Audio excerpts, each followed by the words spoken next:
Welcome back to Audible Archives. I'm NAYARA, your guide into the dreamscapes of Dormiria. In this new chapter, the shadows grow deeper, the abyss whispers louder, and Reverie's very soul stands on the edge of unraveling. Allies turn wary, secrets claw their way to the surface, and the line between savior and harbinger blurs.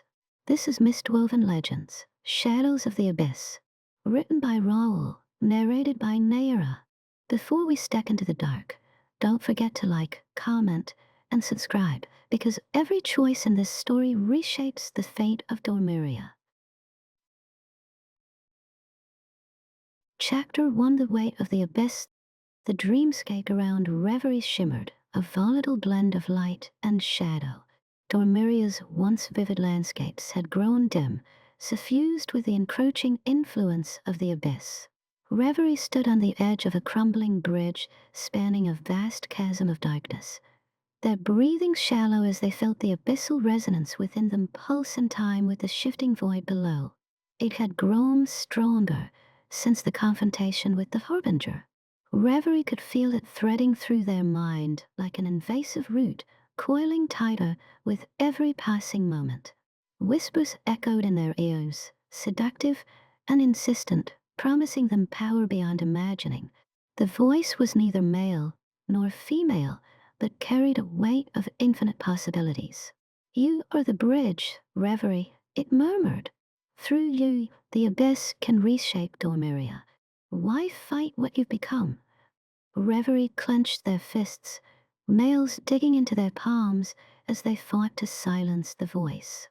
"I am not yours," they muttered through gritted teeth, though the words felt hollow. The truth was harder to face. The abyss was no longer something external. It had become a part of them, a shadow tethered to their very soul. Returning to the camp, Reverie was greeted by wary eyes. The dream weavers were uneasy around them now, their whispers louder than they intended. "Can we trust them?" one muttered. "How long before the abyss consumes them?" Mrs. stepped forward, her sharp gaze locking on Reverie. "You've been gone too long again," she said, crossing her arms. "What are you hiding from us?" "I'm not hiding," Reverie replied, though the strain in their voice betrayed them. The resonance hummed in their chest, an insistent reminder of its presence. "I needed time to center myself." "Is that what you call it?" Mrs. Tone was cutting. "Because it looks like the abyss is eating you alive. How can we trust someone who can barely trust themselves?" Seraphiel placed a calming hand on Mrs. shoulder, his expression more measured but no less concerned. "Reverie, we're with you, but you need to be honest. If the abyss is affecting you, we need to know." Reverie hesitated, the words lodging in their throat. How could they explain the relentless pull of the abyss without confirming their allies' worst fears? How could they ask for trust when they couldn't even trust themselves? "The abyss is loud," Reverie admitted finally. "It's tempting, yes, but I'm fighting it. I won't let it control me." Mrs. eyes narrowed. "Fighting it isn't enough. You need to master it, or it will master you." That night, Reverie sat alone at the edge of the camp, staring into the abyssal blackness that stretched beyond the dreamscape's borders. The resonance was stronger now, a low thrumming in their chest that refused to be ignored. "They don't trust you," the abyss whispered. "Why should they? They see you as a threat, not a savior. You'll never be enough for them, not without me." Reverie shook their head, pressing their palms against their temples. "You're lying. I'm not like you." "Oh, but you are," the voice cooed. "You're stronger now because of me. You've felt it, the power, the clarity. You could shape Dormiria into perfection. You could eliminate the harbinger with a single thought. All you have to do is stop fighting and let me in." For a brief, terrifying moment, Reverie considered it. The idea of wielding that power was intoxicating. With the abyss fully embraced, they could reshape the dreamscape, bring an end to the chaos, and silence the harbinger forever. But at what cost? Their hand brushed the pendant around their neck, a simple charm given to them long ago by someone who believed in their light. The memory brought a flicker of clarity, a reminder of who they were before the abyss's influence began to creep in. "No," Reverie whispered, their voice firm. "I won't become like the Harbinger. I won't lose myself." In the days that followed, Reverie pushed themselves harder than ever. They meditated in the height of the dreamscape, forcing themselves to confront the resonance rather than flee from it. The abyss's whispers grew louder, its presence more insistent, but Reverie held their ground. Each night, the dreamweavers watched from a distance as shadows coiled around Reverie, their form flickering between light and darkness. It was a dangerous dance, one that left them exhausted and frayed, but also more in control. Slowly, they began to understand the resonance, not as an enemy, but as a part of themselves. The abyss was not inherently evil. It was a force, a tool that could be wielded with care. Seraphiel approached them one evening, his expression a mix of curiosity and concern. "You've changed," he said. "The shadows don't cling to you the way they did before." "How?" Reverie looked up at him, their eyes glowing faintly with a strange, otherworldly light. "I stopped fighting it." They said, "The abyss isn't something I can reject. It's a part of me now. But that doesn't mean it controls me. I control it." Seraphiel nodded slowly, though the weight of Reverie's words lingered. "Let's hope you're right, because if you lose control, there's no coming back." Despite their progress, the tension within the group continued to grow.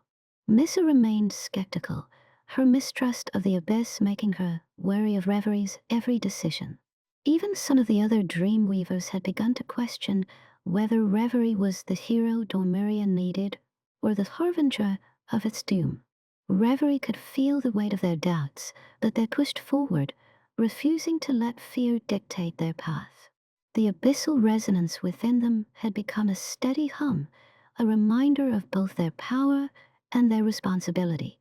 As they prepared to delve deeper into the heart of the abyss, Reverie knew the journey ahead would test them in ways they couldn't yet imagine. But one thing was certain: they would face the darkness not as its pawn, but as its master. Chapter 2: Shadows whisper. The dreamscape shifted with uneasy energy, ripples of darkness threading through the air. Reverie walked alone, their thoughts weighed down by the ever-present hum of the abyss. The camp was far behind them, left in the care of Seraphiel and Missa, who had insisted on taking charge of the group, while Reverie cleared their mind. As Reverie moved deeper into the uncharted shadows of Dormiria, a low, melodic whistle cut through the stillness. Instinctively, they froze, their hand reaching for the dagger at their side. The whistle came again, this time accompanied by soft footsteps. Well, well, if it isn't Dormiria's favorite bridge between realms, a voice purred, smooth as silk. A figure emerged from the mist, their silhouette tall and slender, draped in a cloak that seemed woven from shadow itself. Two piercing silver eyes glinted beneath the hood. Reverie's grip on their dagger tightened. "Who are you?" The figure stepped closer, their movements fluid and deliberate, like a predator circling prey. "Someone who knows more about you than you do, Reverie." The name on the stranger's lips made Reverie's chest tighten. "How do you know me?" The figure chuckled, pulling back their hood to reveal angular features framed by short, jet-black hair. Their smile was equal parts charm and menace. "Names are powerful things, aren't they? But I suppose introductions are in order. You can call me NAYARA." "NAYARA," Reverie repeated, their voice wary. "You didn't answer my question." NAYARA spread their arms theatrically. "I know you because I've been watching you. It's hard not to notice someone like you standing at the crossroads of creation and destruction. But that's not why I'm here. I came to offer you something valuable." Reverie didn't lower their guard. "And what would that be?" NAYARA leaned in slightly, their silver eyes gleaming. Fragments of your forgotten past, pieces of who you used to be before the abyss touched your soul. The words hit Reverie like a bolt of lightning. What do you mean? What do you know about my past? NAYARA smirked. More than you'd think. You see, I have a talent for uncovering things that others would prefer to keep hidden. Memories, secrets, lost truths. They're my currency. And you, my dear, have a wealth of mysteries surrounding you. Reverie's mind raced. Their memories before the abyssal resonance had always been fragmented, like shards of glass reflecting a life they could barely recall. If NAYARA truly had answers, it could change everything. But the road dream thief's motives were far from clear. And what do you want in return? Reverie asked, their voice guided. Ah, straight to the point, NAYARA said, clapping their hands together. I like that. Here's the deal. There's something I need, a little trinket hidden deep within the abyss. It's nothing you'd miss, but I can't get it on my own. Too many complications. They gestured vaguely. You help me retrieve it, and I'll give you what I've found about your past. Simple, right? Reverie's instinct screamed that this was a trap, but the lure of uncovering their lost memories was too strong to ignore. Why should I trust you? NAYARA tilted their head, their smile turning razor sharp. You shouldn't. But let's face it, you're not exactly swimming in allies right now.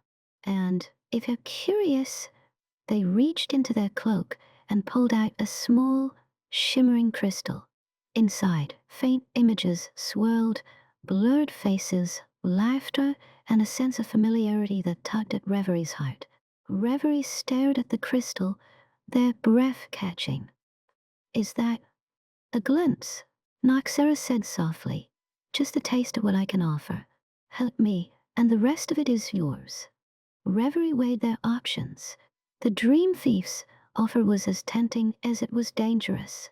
If the memories were real, they could hold the key to understanding who they were, and perhaps even why the abyss had chosen them. But NAYARA was clearly not someone to be trusted blindly. If I agree, Reverie said slowly, what exactly are we retrieving?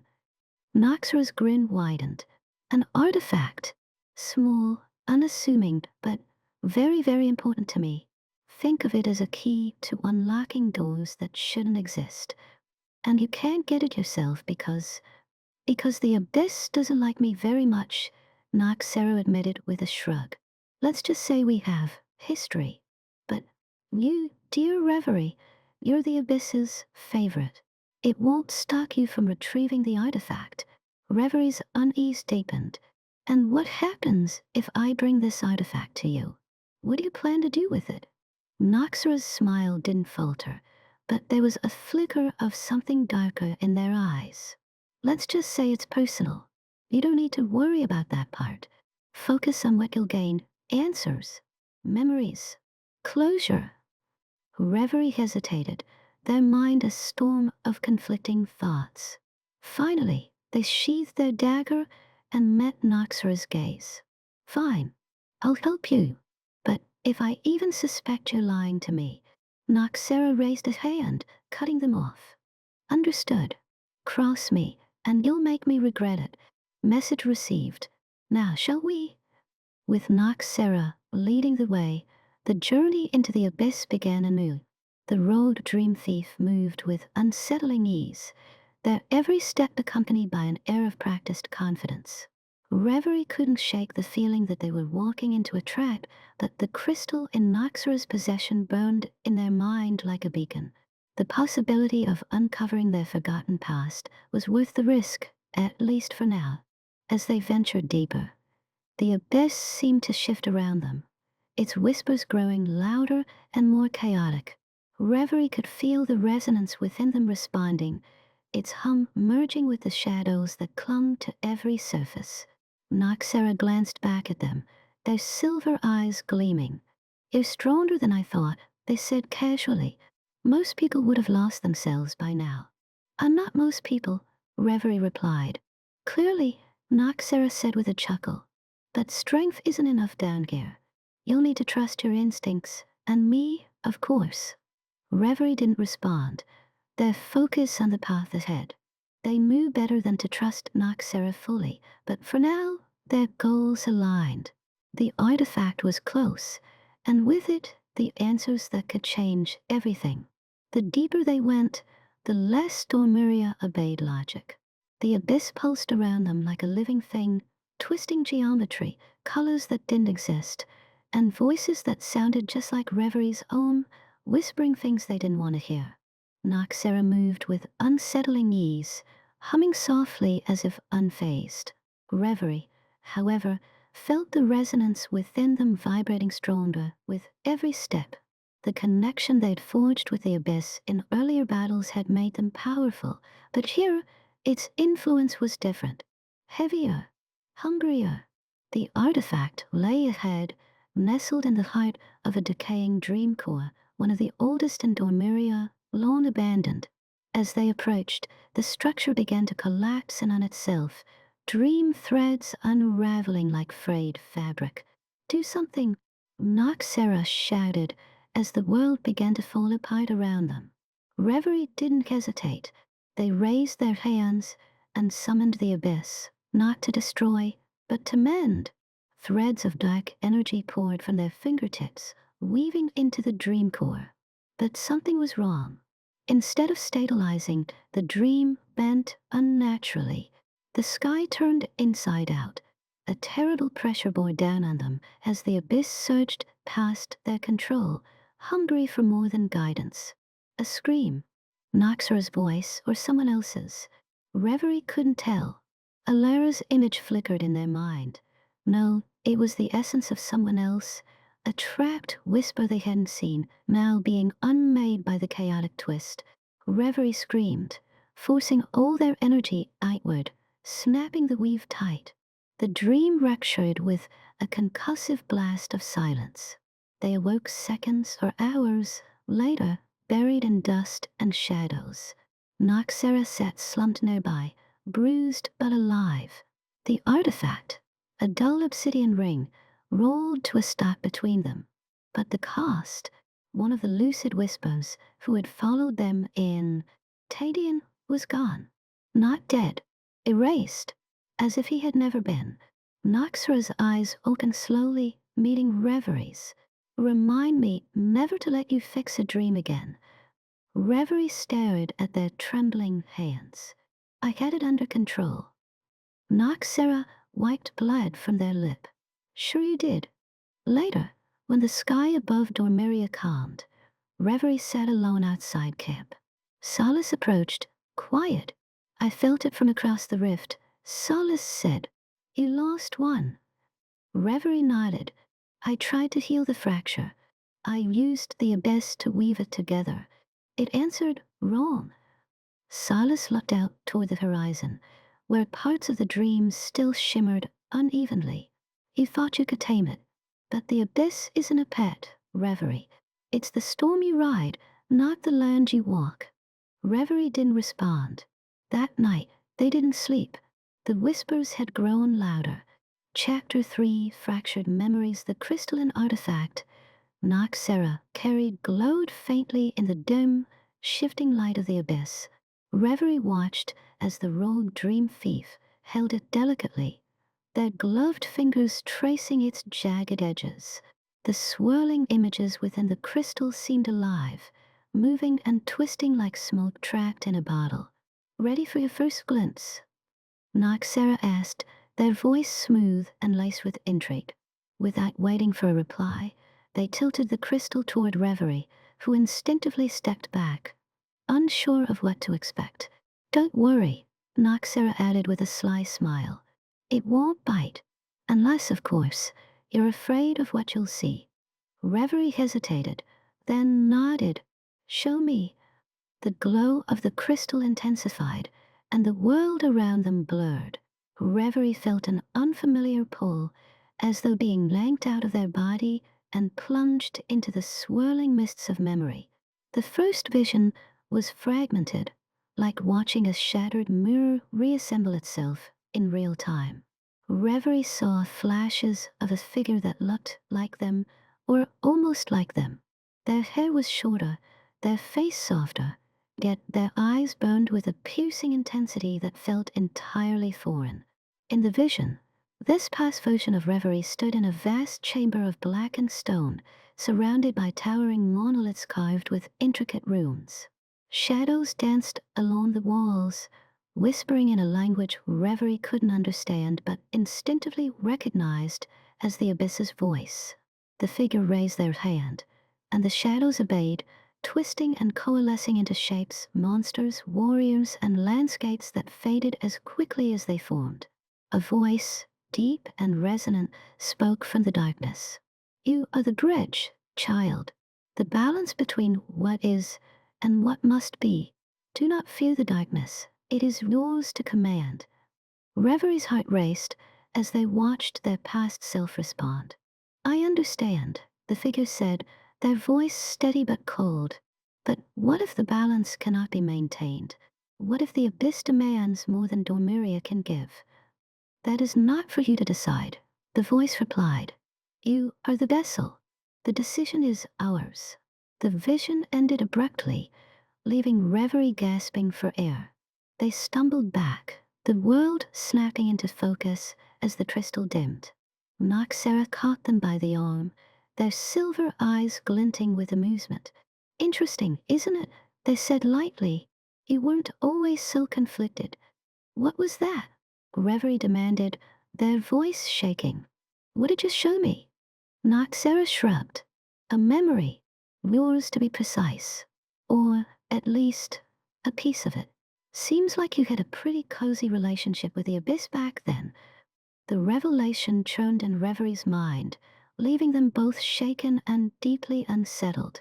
If what they had seen was true, then their connection to the Abyss was far older and more profound than they had realized. They had not merely stumbled into this role as a bridge, they had been chosen for it, molded by forces they barely understood. NAYARA's voice broke through their thoughts. There's more where that came from, if you're interested. Reverie turned to them, their expression hardening. What do you know about me? Why do you have these memories? I told you, NAYARA said with a smirk. Secrets are my specialty. Let's just say your past wasn't as well hidden as some might have hoped. There are cracks in every facade, Reverie. All I did was dig a little deeper. Why? Reverie asked, their voice laced with suspicion. Why go to all this trouble? NAYARA's grin faltered, their gaze turning momentarily serious. Let's just say I have my reasons. The Abyss has touched more lives than you realize. Not all of us are lucky enough to walk away from it. They paused, then added, but this isn't about me. It's about you. Do you want to see more, or are you too afraid to face what you've forgotten? Reverie clenched their fists, anger and fear warring within them. The memory had felt so real, so visceral. But the figure they had seen, the person they had been, felt like a stranger. How could they reconcile that version of themselves with who they were now? Were they destined to become that person again, cold and unyielding, a tool of the Abyss? I want to see more, Reverie said, finally, their voice firm. I need to know the truth. NAYARA's smirk returned, though it was tempered by something softer, almost like sympathy. Brave choice, they said, holding up the crystal again. Let's hope you can handle it. Once more, the crystal flared to life, and Reverie was pulled into another vision. This time, they was standing on the edge of a great abyss, its depths swirling with an unnatural, otherworldly light. Figures clad in flowing robes surrounded them, their faces obscured by hoods. One of them stepped forward, holding a blade forged from pure shadow. Reverie, the figure said, their voice filled with authority. You are the balance between realms. To wield the Abyss is to understand its cost. Do you accept this burden? I do, their past self replied, their voice devoid of hesitation. The figure nodded and pressed the blade into their hands. Shadows surged around them, coiling and writhing as they were pulled into Reverie's body. Pain seared through them, but they did not flinch. Instead, they stood taller, their eyes glowing with a dark, unnatural light. The vision dissolved, and Reverie staggered back, clutching their chest. Their breathing was ragged, their mind racing with questions they couldn't get answer. "What did you see?" NAYARA asked, their tone unusually gentle. Reverie shook their head, unable to find the words. The memories had stirred something deep within them, a fear that they were not who they thought they were, that they had once been a willing servant of the abyss, bound to it by choice rather than circumstance. "I don't know," Reverie said finally, their voice trembling. "But I need to see the rest." NAYARA nodded, tucking the crystal back into their cloak. "All in good time. But first, we have an artifact to retrieve, remember?" Reverie nodded, though their thoughts were elsewhere. The glimpses of their past had shaken them to their core, but they also carried a strange sense of clarity. Whatever they had been before, whatever choices they had made, they weren't that person anymore. At least, they hoped not. As they followed NAYARA deeper into the abyss, the shadows seemed to grow heavier, their whispers louder. Reverie could feel the resonance within them responding, its hum merging with the echoes of their fractured memories. The truth was within reach, but with it came a question they weren't ready to answer. Who were they really, and what were they becoming? Chapter 4: The Rogues Bargain. The silence between Reverie and NAYARA grew heavy as they navigated the labyrinthine shadows of the abyss. Reverie's thoughts swirled with the fractured memories NAYARA had revealed, visions of a person who wielded the abyss with frightening confidence, far removed from the doubt and fear they now felt. NAYARA finally broke the silence. "I imagine you've got questions," she said, her voice light, but with an edge of knowing. Reverie glanced at her, their jaw tight.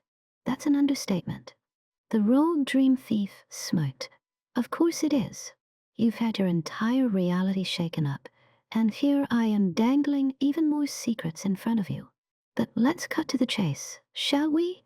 I have what you need, and you have what I want. And what exactly is it that you want, NAYARA?" Reverie asked, stopping in their tracks. They crossed their arms, their tone cold. "What's this artifact you're after?" NAYARA turned to face them, her silver eyes gleaming in the dim, shifting light. "It's called the Shadow Heart," she said, "a relic of the abyss, older than Dormiria itself. It's said to contain the essence of the first dream weaver who ever crossed into the abyss. Powerful, yes, but more importantly, it's a key.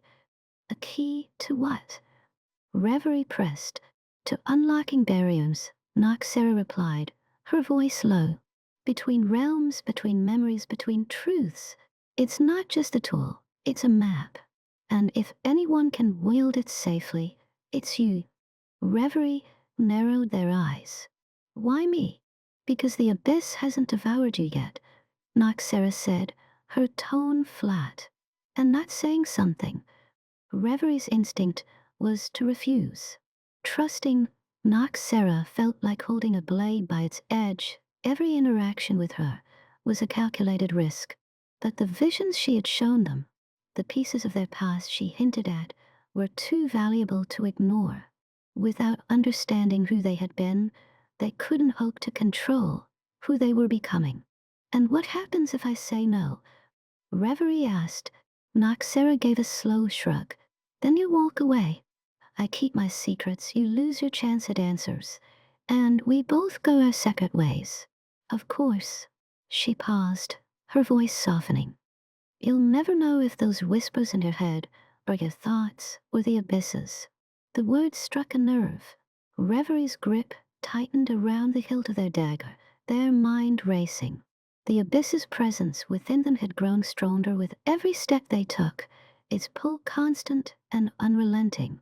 If NAYARA truly held the key to understanding their connection to it, they couldn't afford to walk away. "Fine," Reverie said at last, their voice firm.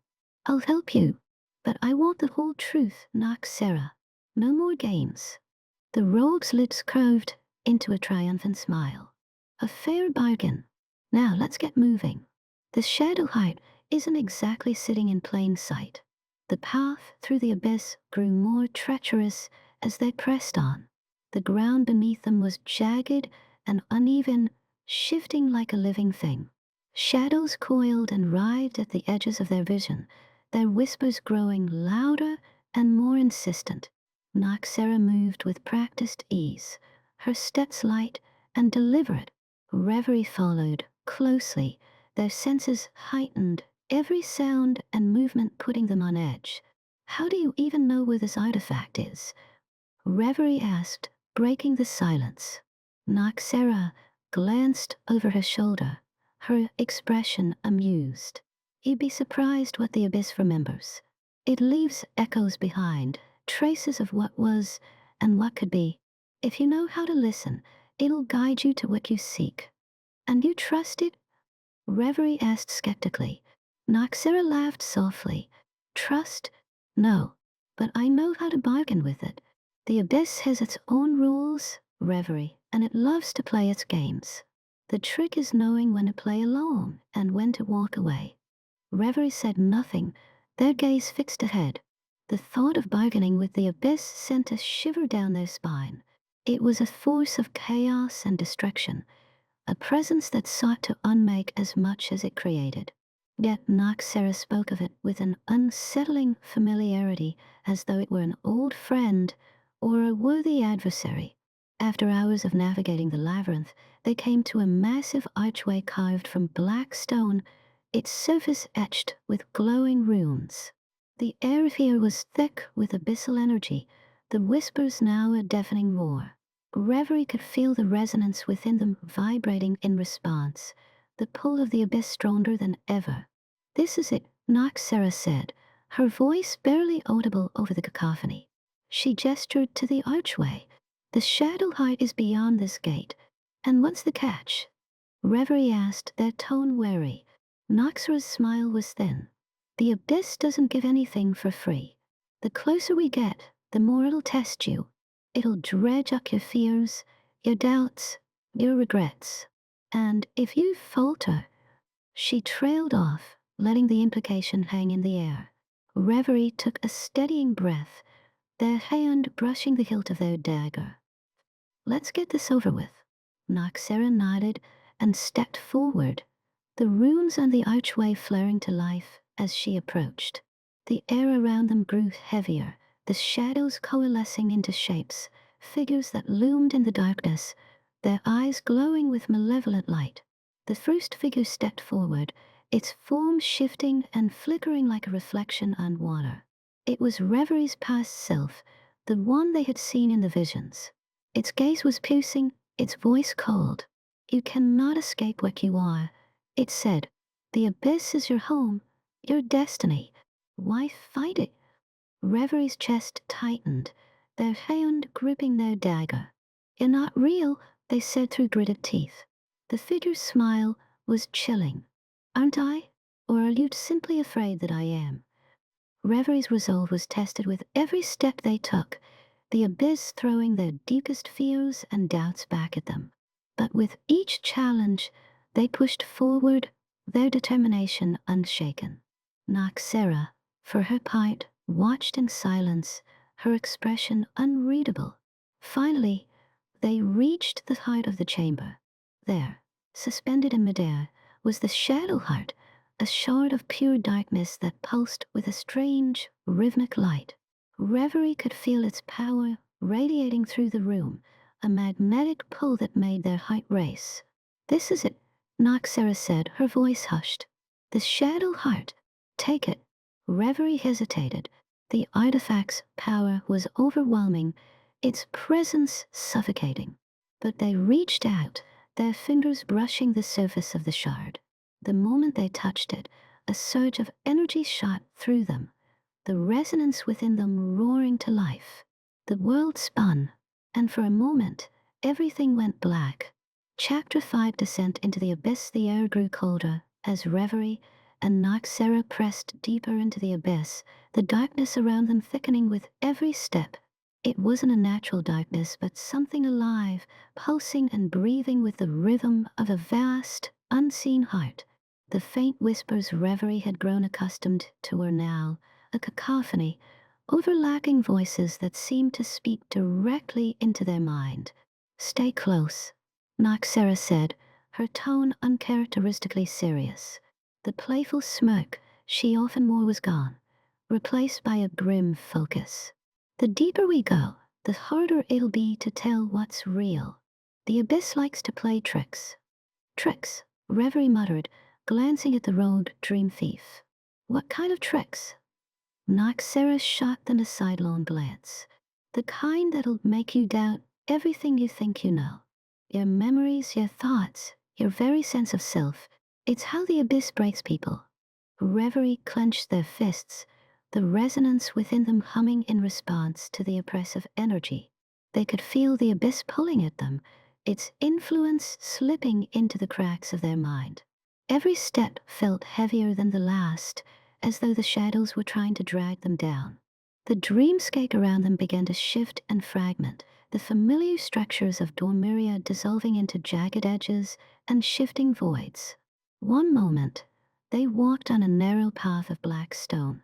The next, they were surrounded by floating shards of reality, each one reflecting distorted versions of themselves and NAYARA.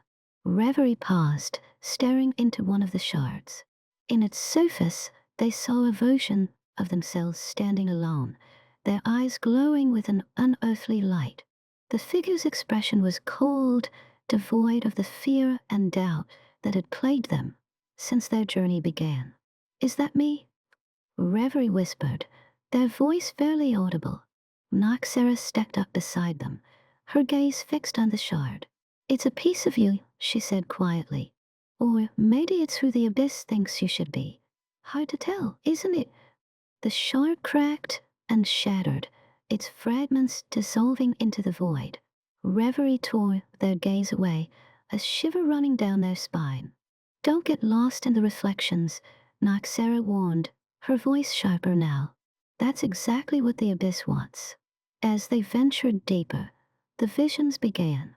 At first, they were fleeting, shadowy figures that flickered at the edges of Reverie's vision, voices that whispered their name in tones both familiar and alien. But soon, the visions became impossible to ignore. They stood in a vast, desolate field under a crimson sky. The ground was littered with shattered mirrors, each one reflecting moments from their past. In one, they saw themselves as a child, laughing and carefree. In another, they were surrounded by robed figures, their hands raised as shadows coiled around them. A voice echoed through the air, low and resonant. "Do you see now, child? The Abyss is not your enemy. It is your truth." Reverie turned, searching for the source of the voice, but there was nothing, only the endless field of mirrors and the oppressive weight of the Abyss pressing down on them. "Reverie!" NAYARA's voice cut through the vision, sharp and urgent. Reverie blinked, the field dissolving into the shifting void of the Abyss. NAYARA was gripping their arm, her expression a mixture of concern and irritation. "Focus! You're slipping." Reverie shook their head, their thoughts muddled. It's getting harder to tell what's real." NAYARA nodded grimly. "That's the Abyss for you. It gets inside your head, makes you question everything. But you've got to hold on, or it'll tear you apart." The further they descended, the more the boundary between dream and reality began to dissolve. Reverie could feel it in the air, in the way their surroundings shifted and warped without warning. One moment, they were walking on solid ground. The next, they were floating in a sea of stars, the Abyss stretching infinitely in every direction. NAYARA seemed unfazed, moving with a confidence that belied the chaos around them.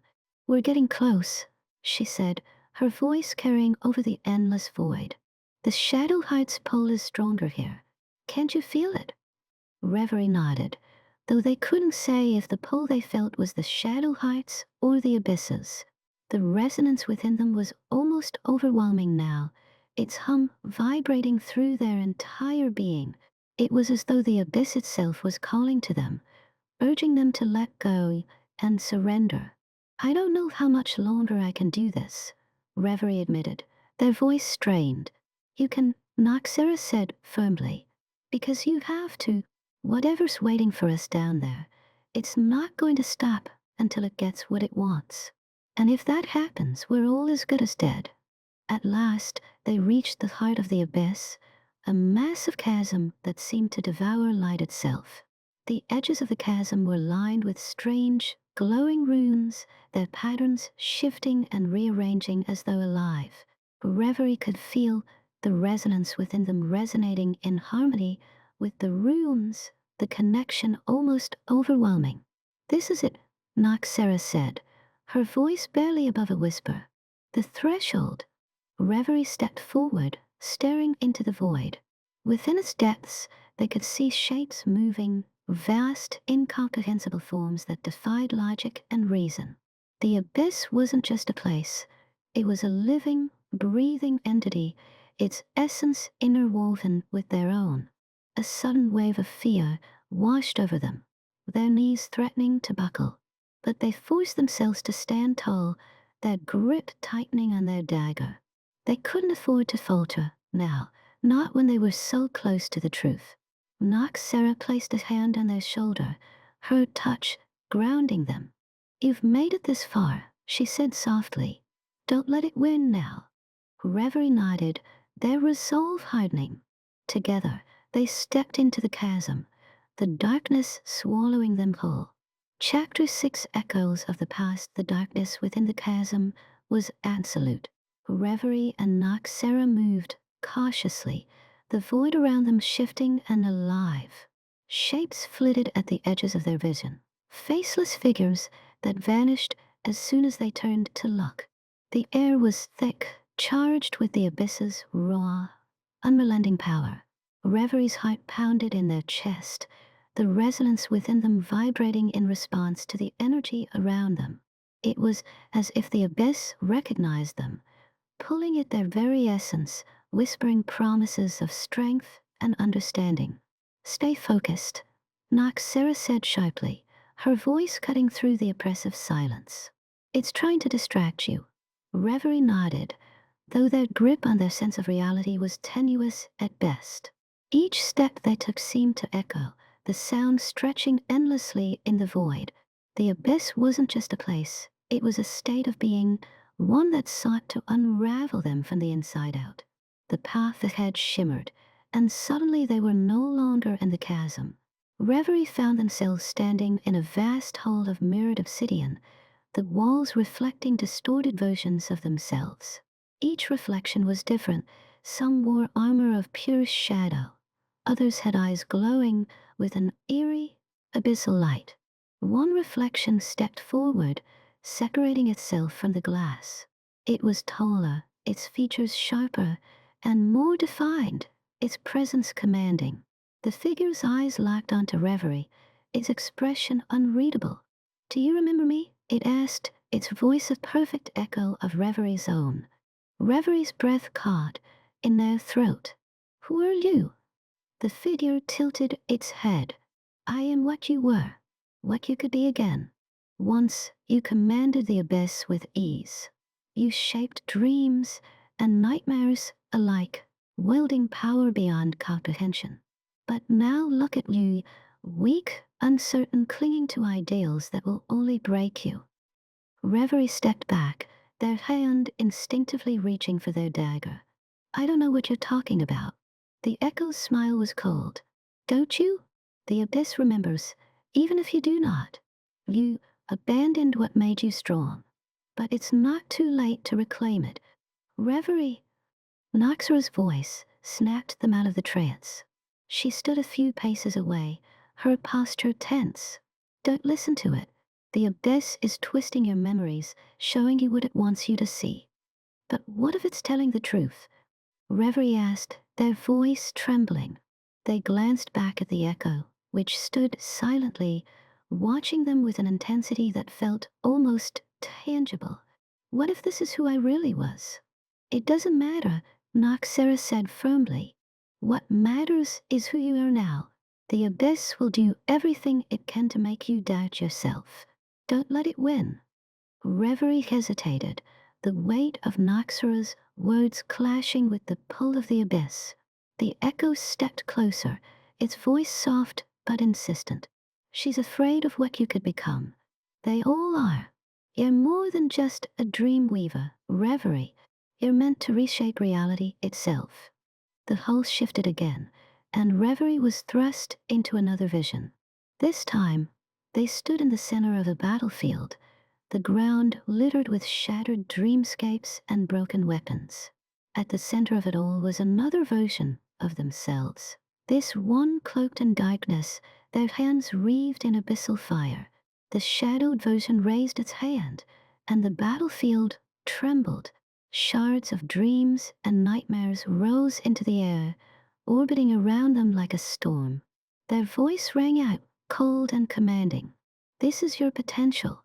With the Abyss, you can end all of this. No more harbingers, no more chaos. Just order, balance. Reverie watched in horror as the shadowed figure turned its gaze on them. Why do you fight it? The Abyss isn't your enemy. It's your ally. Embrace it, and you can stop running from who you are. The battlefield dissolved, and Reverie was back in the chasm. Their legs gave out, and they sank to their knees, their breathing ragged. The echoes weren't just visions. They felt real, their words cutting deep into Reverie's psyche. NAYARA knelt beside them, her expression softer than usual. I've seen this before, she said quietly. The Abyss preys on people like you, people who are strong enough to resist, but not strong enough to ignore the temptation. It'll keep pushing until you break. Reverie looked up at her, their eyes filled with uncertainty. What if I was like that? What if I really did wield the Abyss like that version of me? NAYARA sighed, her gaze distant. Maybe you did, but the person you were doesn't have to define the person you are now. The Abyss wants you to believe that you're powerless without it, but that's a lie. Reverie nodded slowly, though the doubt lingered in their mind. The echoes had shaken them to their core, and the pull of the Abyss was stronger than ever. But NAYARA's words planted a seed of hope, a small reminder that they didn't have to face this alone. As they continued their descent, the Abyss grew more relentless. The whispers became voices, the shadows taking on forms that resembled those Reverie had known in their past. Friends, allies, enemies, all twisted and distorted by the Abyss. One voice rose above the rest, deep and resonant. You cannot escape me, Reverie. I am a part of you, as much as you are a part of me. Embrace the darkness, and you will find the truth you seek. Reverie clenched their fists, the resonance within them vibrating violently. I won't give in, they said aloud, their voice trembling but resolute. I won't let you control me. The Abyss laughed, a sound that echoed through the void. We shall see. Chapter 7 The Birth of the Lucid. Whisper. The oppressive silence of the Abyss felt heavier as Reverie and NAYARA reached a plateau, where the darkness gave way to a faint, pulsating glow. The light emanated from a massive obsidian monolith, its surface etched with ancient symbols that seemed to shift and writhe as if alive. Reverie couldn't tear their eyes away from it. It pulsed in rhythm with their own heartbeat. Do you know what this is? NAYARA asked, her voice quiet but cutting through the tension. Reverie shook their head, the resonance within them thrumming louder. No, they admitted, though the pull toward the monolith was undeniable. NAYARA's eyes narrowed, her usual bravado replaced by a solemnity Reverie had rarely seen. This is where it began, she said. Where you began. The words hung in the air, heavy with implication. Reverie turned to face her, their pulse quickening. What are you talking about? NAYARA hesitated for a moment, as if weighing whether to speak. Finally, she sighed, crossing her arms. The Abyss isn't just a void. It's alive, a sentient force tied to the very fabric of Dormeria. It created you. Reverie shaped you to be its harbinger. Reverie stared at her, their mind reeling. A harbinger of what? Dreams, NAYARA said simply. The abyss needed a vessel to bridge the gap between creation and destruction, someone who could weave dreams and unravel them when the balance tipped too far. That's what you were, a being born of the abyss, meant to maintain its order. Reverie shook their head, the weight of her words pressing down on them. That doesn't make sense. I've spent my life fighting the abyss. How could I? You rejected it, NAYARA interrupted, her tone sharp. You were created to serve the abyss, but something changed. You saw what it was doing, the chaos, the distraction, and you rebelled. You tore yourself away from its control, becoming something new. A lucid whisper. Reverie's legs felt weak, and they sank to the ground, their hands gripping the jagged surface beneath them. The resonance within them roared, the abyss pushing against their mind with renewed force. You're lying, they said, though their voice lacked conviction. I wish I was, NAYARA replied, crouching beside them. But think about it, Reverie, the resonance inside you, the way the abyss reacts to you. You feel it, don't you? Like it's a part of you. Reverie closed their eyes, flashes of fragmented memories surging to the surface. They saw themselves standing in the heart of the abyss, shadows swirling around them as they shaped and unraveled dreams with a mere thought. They heard voices praising them, calling them the harbinger of dreams. And then they saw something else, a moment of clarity, a decision to break free from the abyss's control. I didn't want this, they whispered, their voice trembling. I didn't ask for this. NAYARA placed a hand on their shoulder. None of us asked to be what we are, she said softly. But the fact that we rejected it, that you chose to be something else, means you're stronger than the abyss ever wanted you to be. Reverie's breathing steadied as NAYARA's words sank in. The fragmented memories began to form a clearer picture. They saw themselves standing at the edge of the abyss, their hands raised as they severed the bond that tied them to it. The transformation was painful, their very essence being reshaped as they forged a new identity. A lucid whisper, a being of balance rather than servitude. The abyss's voice echoed in their mind, furious and unrelenting. You are mine. You cannot deny what you are. But Reverie had denied it. They had rejected the abyss's purpose, choosing instead to forge their own path. That choice had cost them their memories, their sense of self, but it had also given them freedom.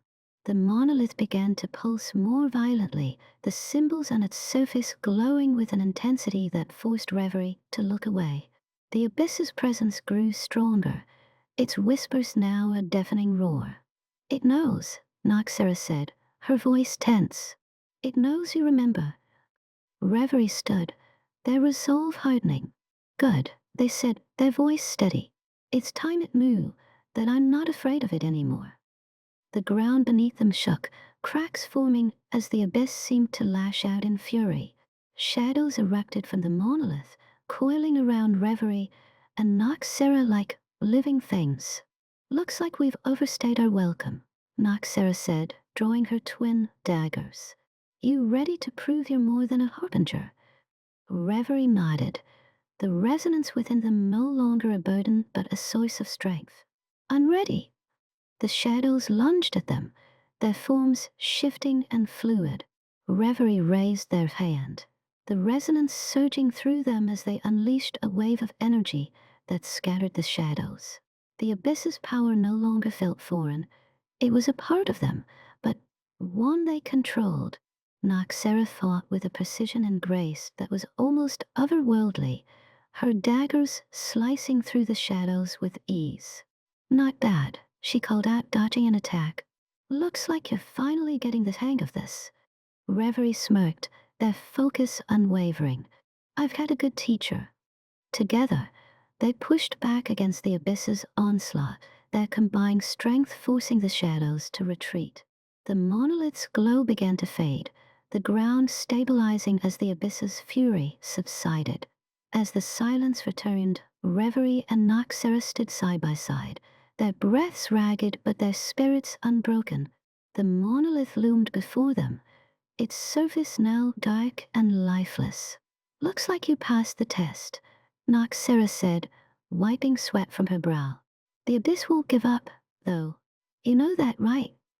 Reverie nodded. "I know, but it doesn't matter. I'm not who I was, and I won't let the abyss dictate who I'll become." NAYARA smiled, a rare moment of genuine warmth. "Good, because we've got a lot more work to do," Lucid whisper.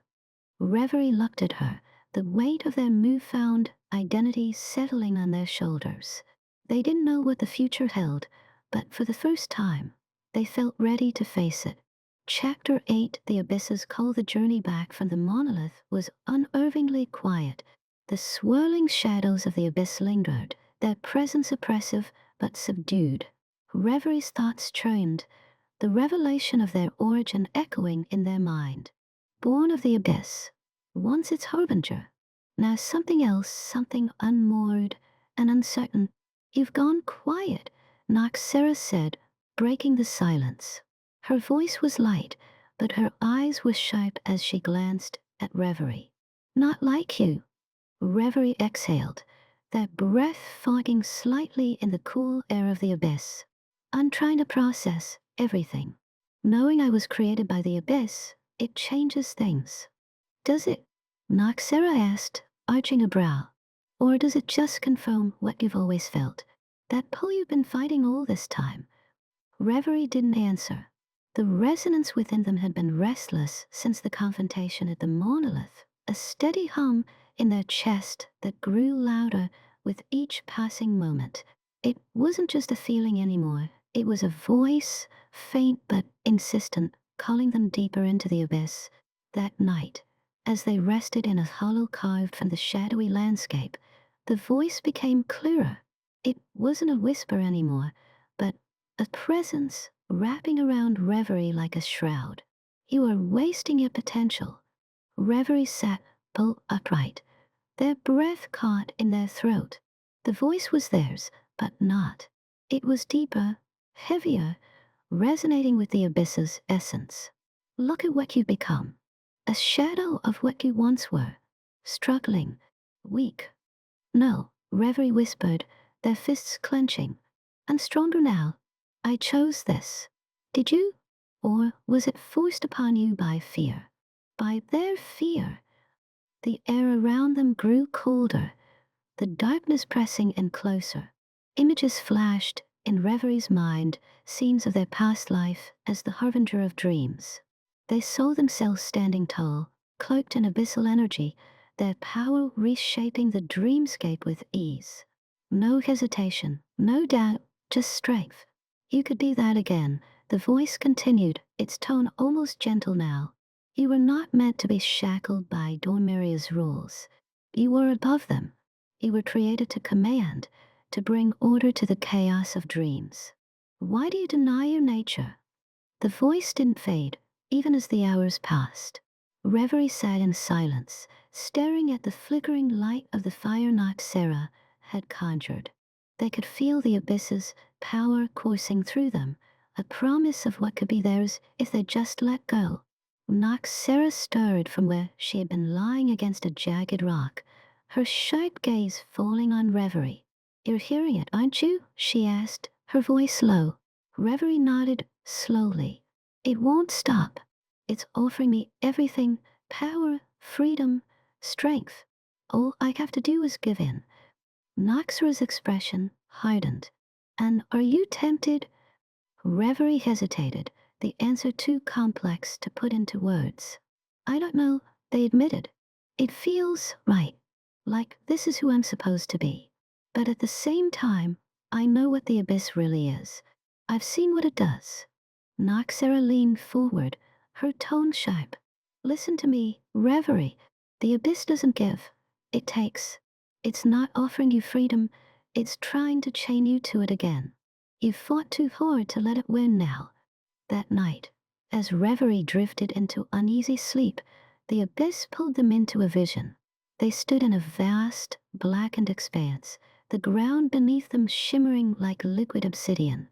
Above, the sky churned with dark clouds, bolts of blue and purple lightning illuminating the void. In the distance, a figure emerged, a perfect mirror of Reverie, but cloaked in shadow. Its eyes glowed with abyssal light, and its presence was suffocating. "Do you see now?" the figure said, its voice reverberating through the void. "This is who you were meant to be. Not a servant of Dormiria, not a pawn in their game. You were created to rule, to shape dreams, and destroy them as you see fit." Reverie shook their head, stepping back. "I rejected that. I chose to be something else." "And look where that choice has led you," the figure said, stepping closer. "Weak, doubtful, always running, always fighting. Why struggle when you could embrace what you were born to be?" The figure extended its hand, the air around it rippling with raw power. "Take my hand, and I will show you what true strength feels like.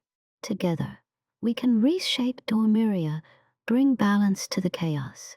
No more fighting, no more fear." Reverie hesitated, their heart pounding. The pull was almost irresistible. The memories of their former self, the power, the certainty called to them. For a moment, they imagined what it would be like to let go, to stop fighting, to embrace the abyss and all it offered. But then they thought of the people they had fought for, the dream weavers, NAYARA, those who had placed their trust in them. They thought of the destruction the abyss had wrought, the pain it had caused. That wasn't strength, it was control. "I'm not you," Reverie said, their voice steady. "I never was, and I never will be." The figure's expression darkened, its form flickering. "You cannot deny me forever, Reverie. I am a part of you, as much as you are a part of me." "Matey," Reverie said, standing tall.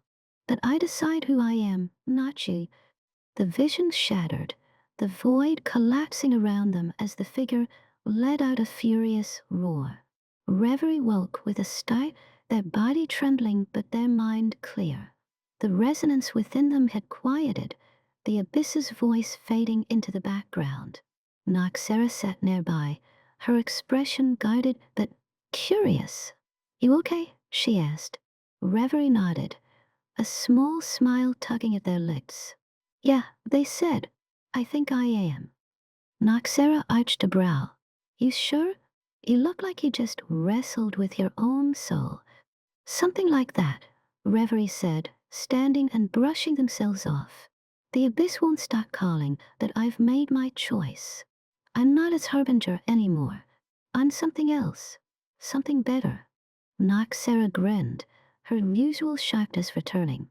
"Good, because we've got a lot more nightmares to deal with, and I'd hate to lose my favorite partner to avoid tantrum." Reverie chuckled, the weight of the abyss still there but no longer unbearable. For the first time in what felt like forever, they felt truly in control.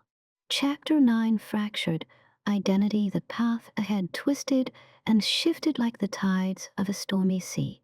Reverie and NAYARA moved carefully, their steps measured in the eerie silence of the abyss. But for Reverie, the world around them felt distant, muffled beneath the roaring storm within their mind. The memories came in flashes, moments of devastating power wielded without remorse. They saw themselves standing atop shattered dreamscapes, their hands alight with abyssal energy, their gaze cold and unrelenting. They heard voices begging for mercy, saw faces twisted in fear and betrayal. NAYARA's voice pulled them back. "You're slipping again," she said, her tone edged with concern. Reverie blinked, their vision clearing. "I'm fine." They lied, though their trembling hands betrayed the truth. "No, you're not," NAYARA said, stopping in her tracks. "And that's okay. You don't have to pretend with me. You know." Reverie wanted to argue, but the words wouldn't come. Instead, they pressed on, hoping the movement would drown out the chaos in their mind. As they walked, another memory surged forward, unbidden and unrelenting. Reverie stood in the center of a grand hall, its walls carved from shimmering crystal. Around them knelt a group of dream weavers, their faces turned downward in submission. Reverie's old self loomed over them, cloaked in abyssal shadows. "You have failed me," the harbinger's voice boomed, cold and merciless. "You sought to deny the abyss its due. Now you will know the price of defiance."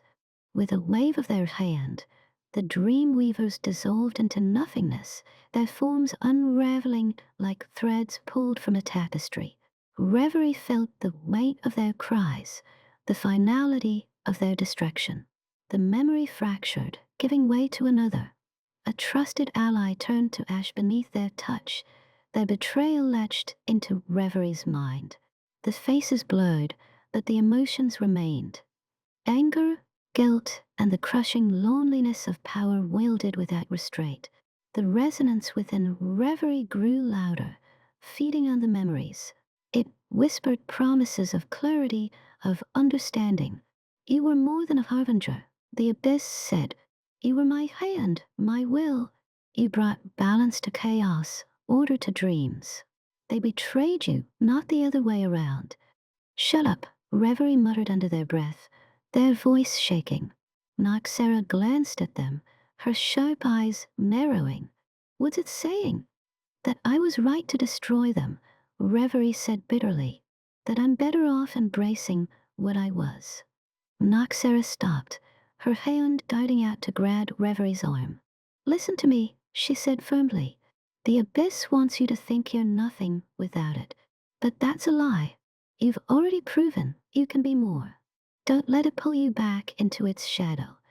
Reverie met her gaze, searching for something, assurance, maybe, or just a reason to keep fighting.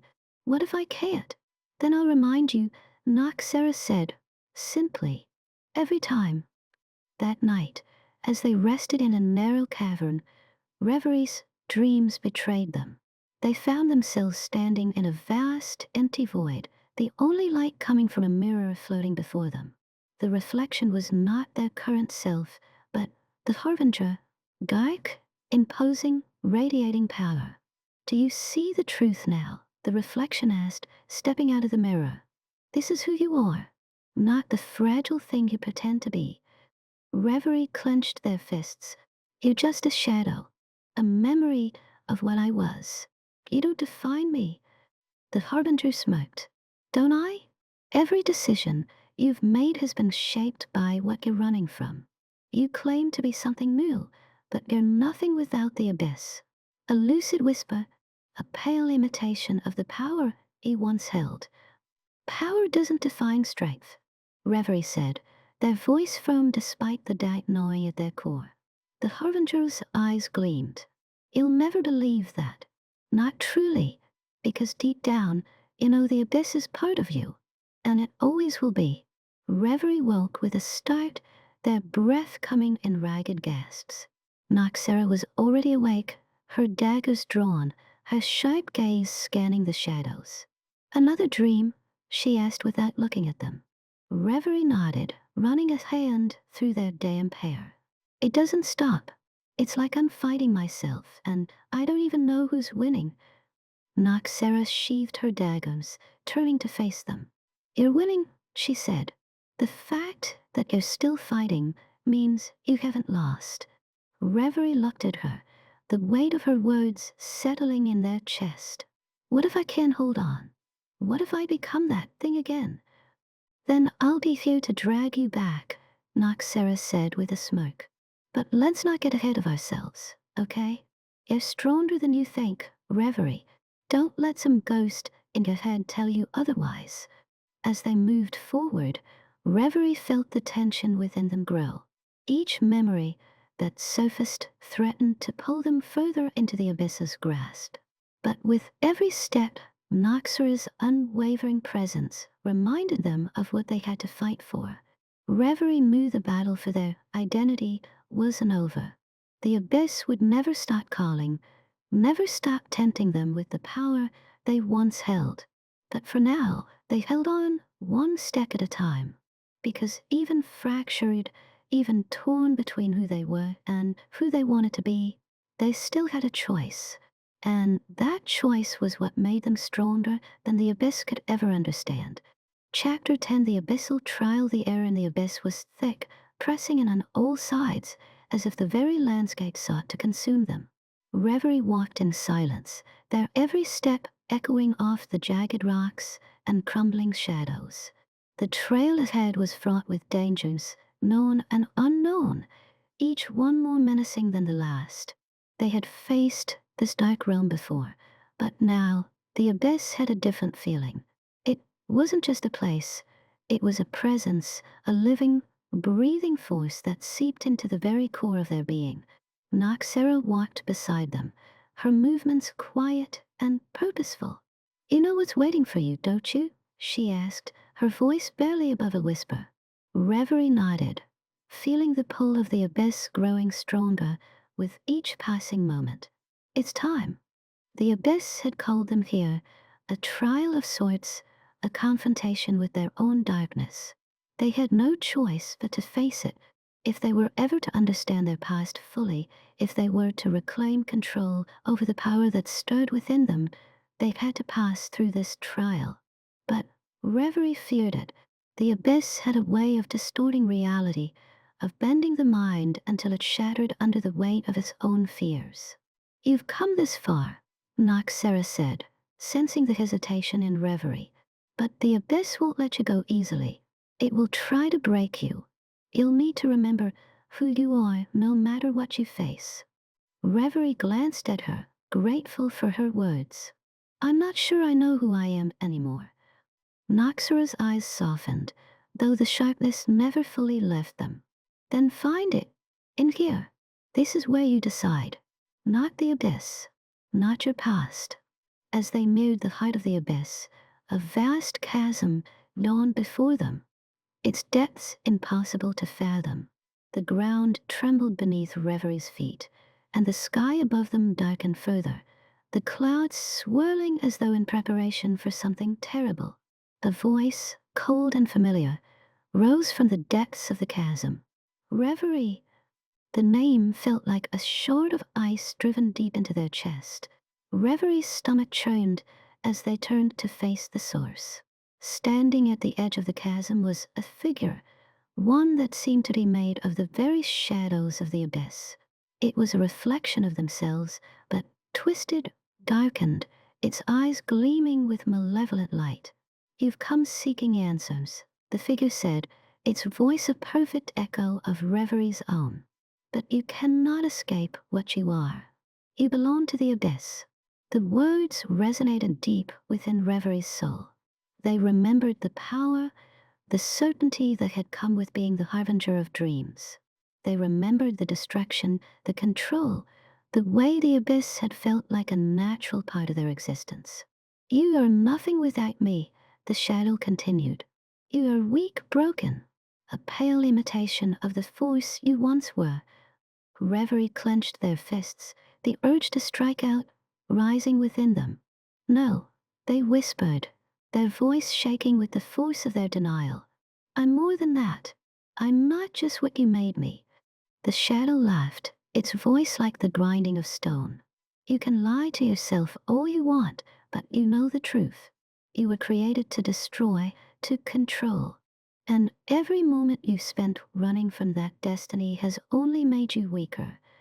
A surge of power flared within Reverie's chest, the Abyss calling to them, tempting them to take control, to reclaim what they had lost. The shadows twisted and writhed at their feet, beckoning them closer. But then NAYARA's voice cut through the chaos. "Don't listen to it. It's trying to break you. You've already chosen Reverie." Reverie looked toward her, her unwavering presence like a beacon in the storm. For a moment, the shadows around them receded. The Abyss faltered, but then the shadowed figure of the harbinger spoke again, its voice even more insistent. "You cannot win, Reverie. You cannot escape your nature.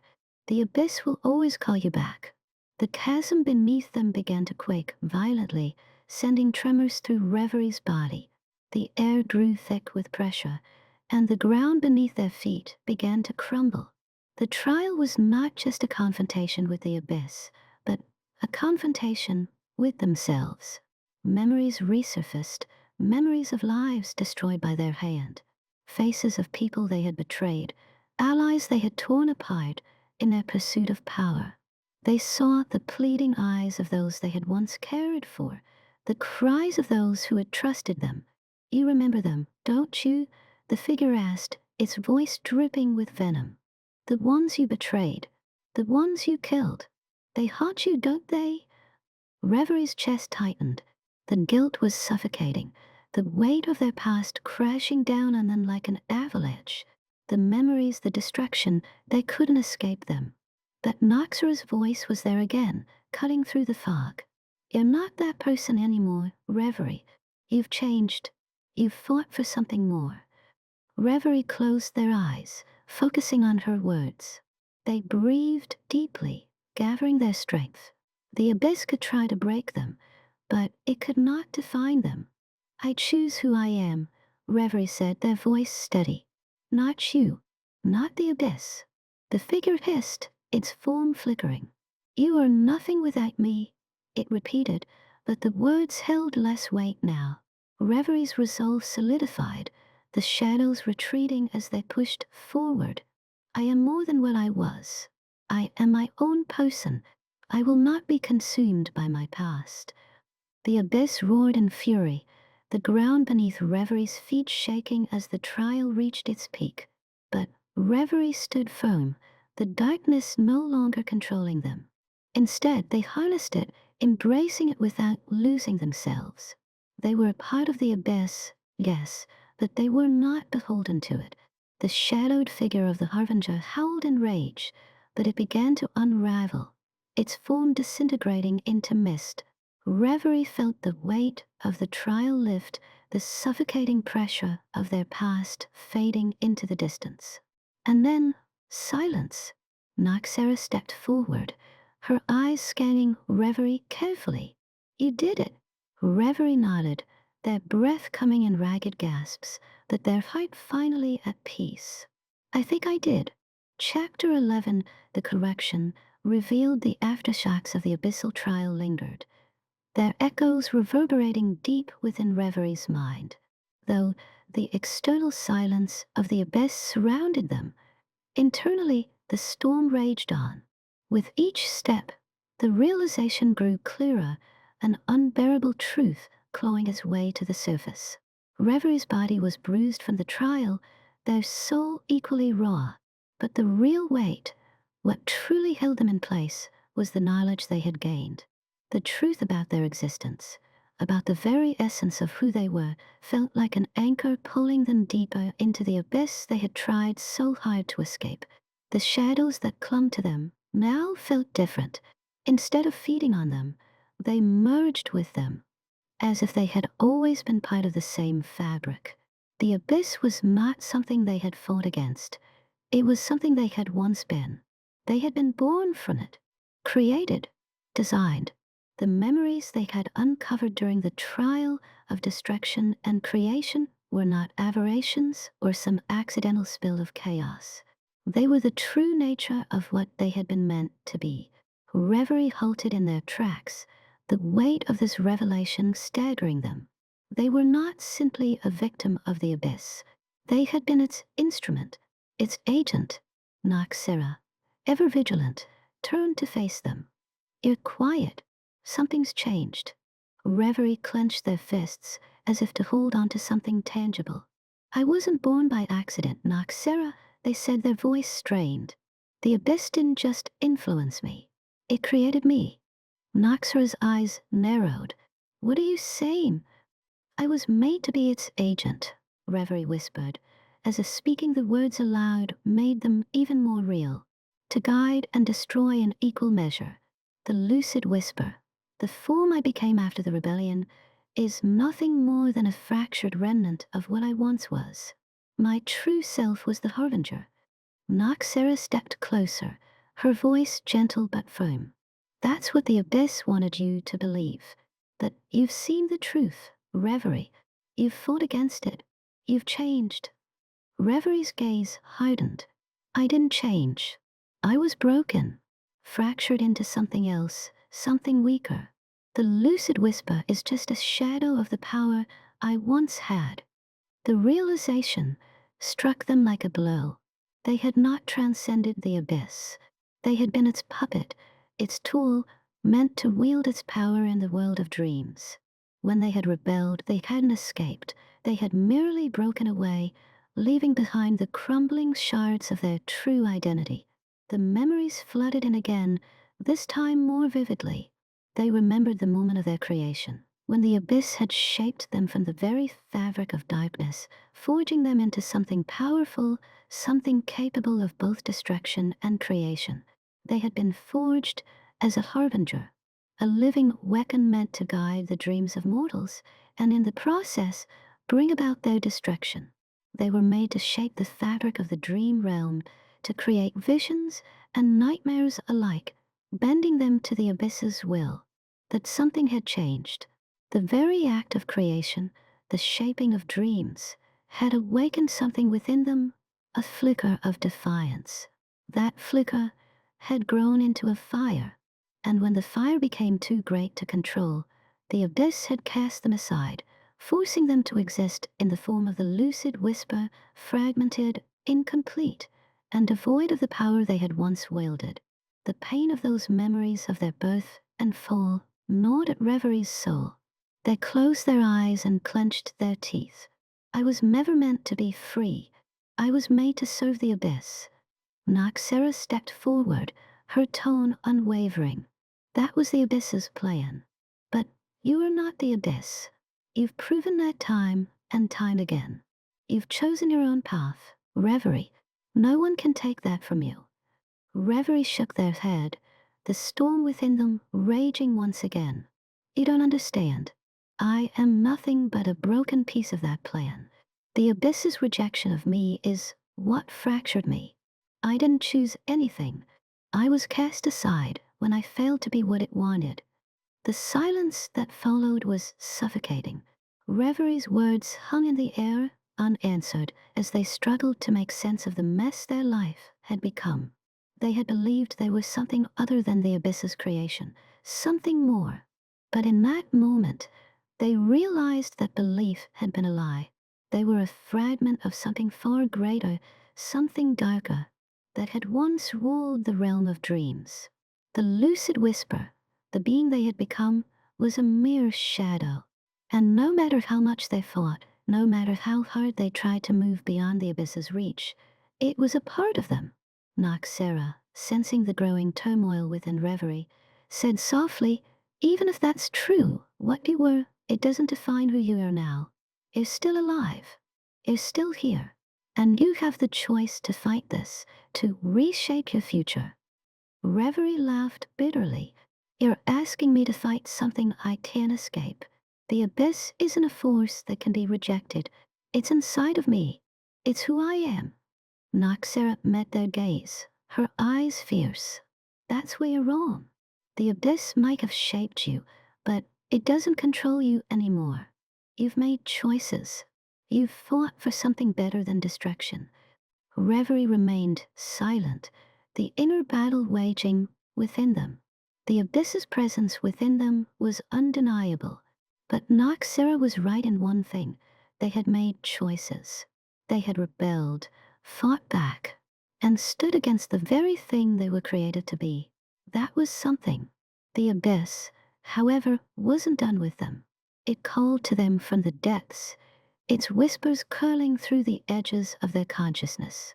You are nothing without me. Reverie's hands trembled, but their resolve began to solidify. The abyss had shaped them, yes, but it had not consumed them.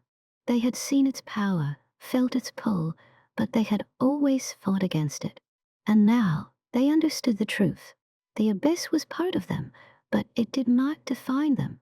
They could not change their past, but they could shape their future. The harbinger they had once been was a part of them, but it was not all of them. They could be more. They could be free. Reverie took a deep breath and turned toward NAYARA, a new resolve settling in their heart. I will never be the harbinger again.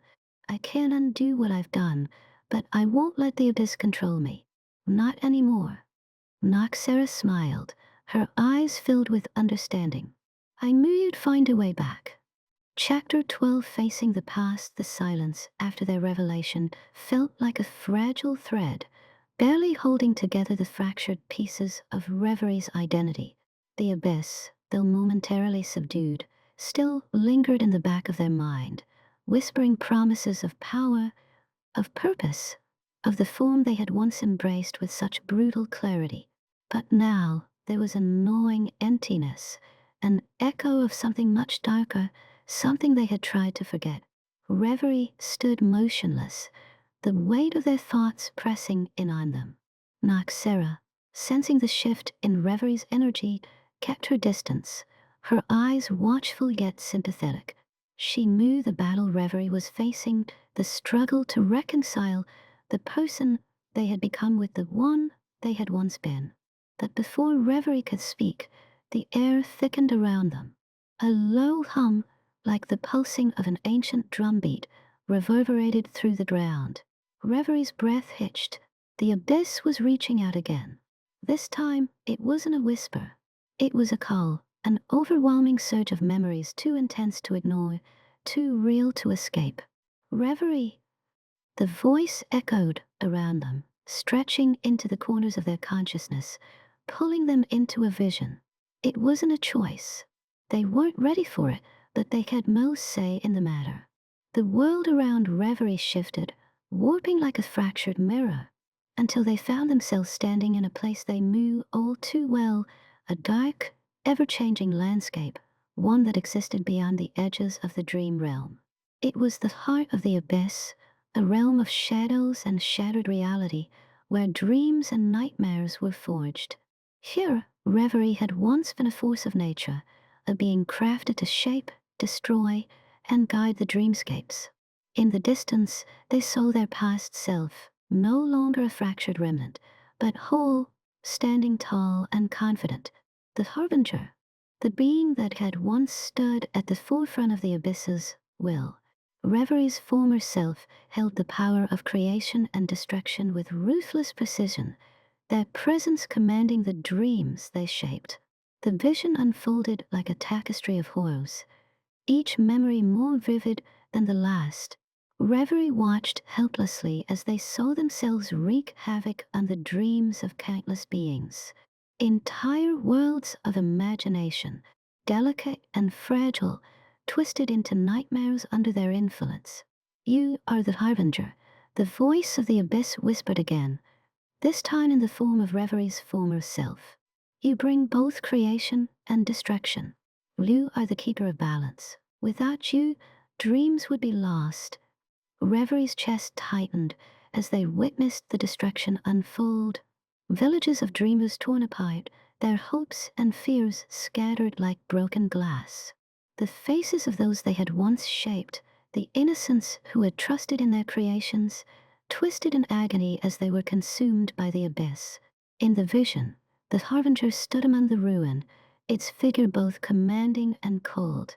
Your role is clear, the harbinger said to a younger, more unfeeling version of Reverie. Do not question the necessity of your actions. Balance is not mercy. Reverie, the younger self, had nodded, their expression empty, void of empathy, consumed by the singular purpose they had been designed to fulfill. The weight of the abyss's power had felt like clarity, a certainty that left no room for doubt. But as the vision continued, Reverie's heart began to twist with guilt. They saw themselves laughing as they destroyed a realm, saw themselves coldly erasing the dreams of those who had once believed in them. They were powerful, untouchable, but at what cost? In the vision, Reverie's perspective shifted again. Now, they stood at the precipice of their own descent, looking upon the dream realms they had shaped and shattered.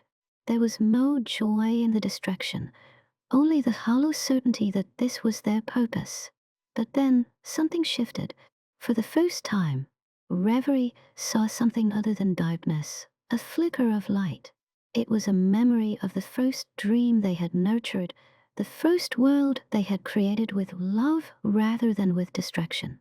A world of peace, a world where the dreamers had lived in harmony.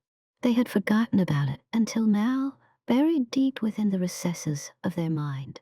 The sight of that world stirred something within them. Reverie, as the harbinger, had once been able to create dreams of beauty and joy, not just nightmares and suffering. The abyss had twisted that power, focusing it only on distraction. But the flicker of the forgotten dream remained a testament to what they had once been capable of. The abyss, sensing the disturbance, rumbled in anger. Do not be fooled, Reverie.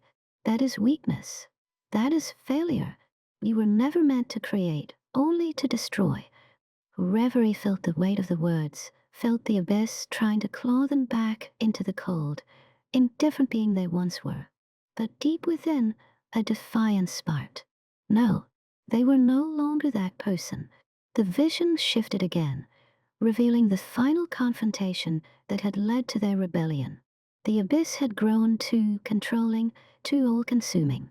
Reverie had tried to break free, tried to reclaim their own will, but the cost had been immense. They had destroyed their connection to the abyss, fractured their existence, and in doing so, had created the Lucid Whisper, a being that was no longer the agent of destruction, but something far more complex, a creature torn between two worlds.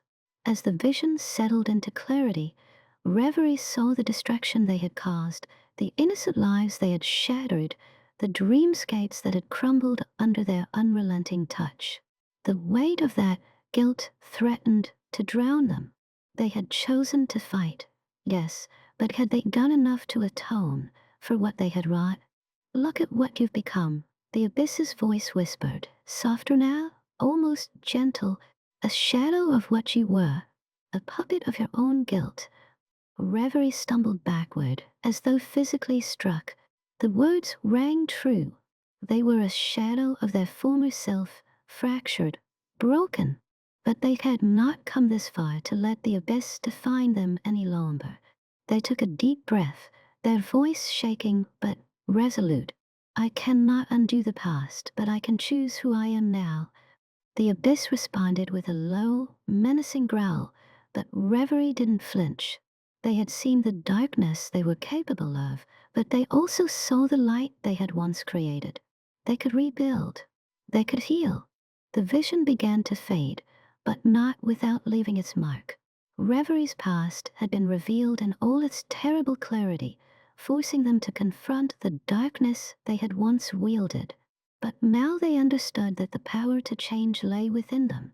The abyss had shaped them, yes, but it did not own them. As the vision dissolved, Reverie's heart pounded in their chest. They were no longer the same person who had stood in that place, cold and unfeeling. They had fought, they had struggled, and they had chosen a different path. The abyss had no hold over them anymore. NAYARA stepped forward, her eyes full of understanding. You've faced it, she said quietly. You've seen your past for what it is, and now you can choose who you'll be. Reverie nodded, feeling the weight of their past shift from something oppressive to something they could finally accept. I will face my past, but I will not be defined by it. Chapter 13, The Abysses, Power. The atmosphere in the abyss shifted, growing heavier as if the very air itself pressed down upon Reverie. The remnants of the vision still lingered, the weight of their past and the uncertainty of their future swirling like a storm within them. They had been through so much, struggling to reclaim control, to wrestle with the darkness within themselves, but now the abyss was speaking again. This time, however, its voice was different. It was no longer the cold, distant echo of a force that sought to consume them. Now it was warm, inviting, offering a kind of solace Reverie had never known. Reverie. The voice was deep, resonating in the very bones of their being, pulling at them like a magnetic force. You have seen the truth of your past. You know who you were, what you could have been. But you are not that anymore. You were something greater, something that could reshape the dreamscape itself. Return to your original form. Embrace the power that is rightfully yours. Reverie's heart raced as the words washed over them. For a moment, the promises seemed so sweet, so tempting. The abyss spoke of freedom from their fractured existence, of dominance over the dreamscape, of reclaiming the power they had once wielded as the harbinger. The power to shape, to destroy, to control everything within their reach.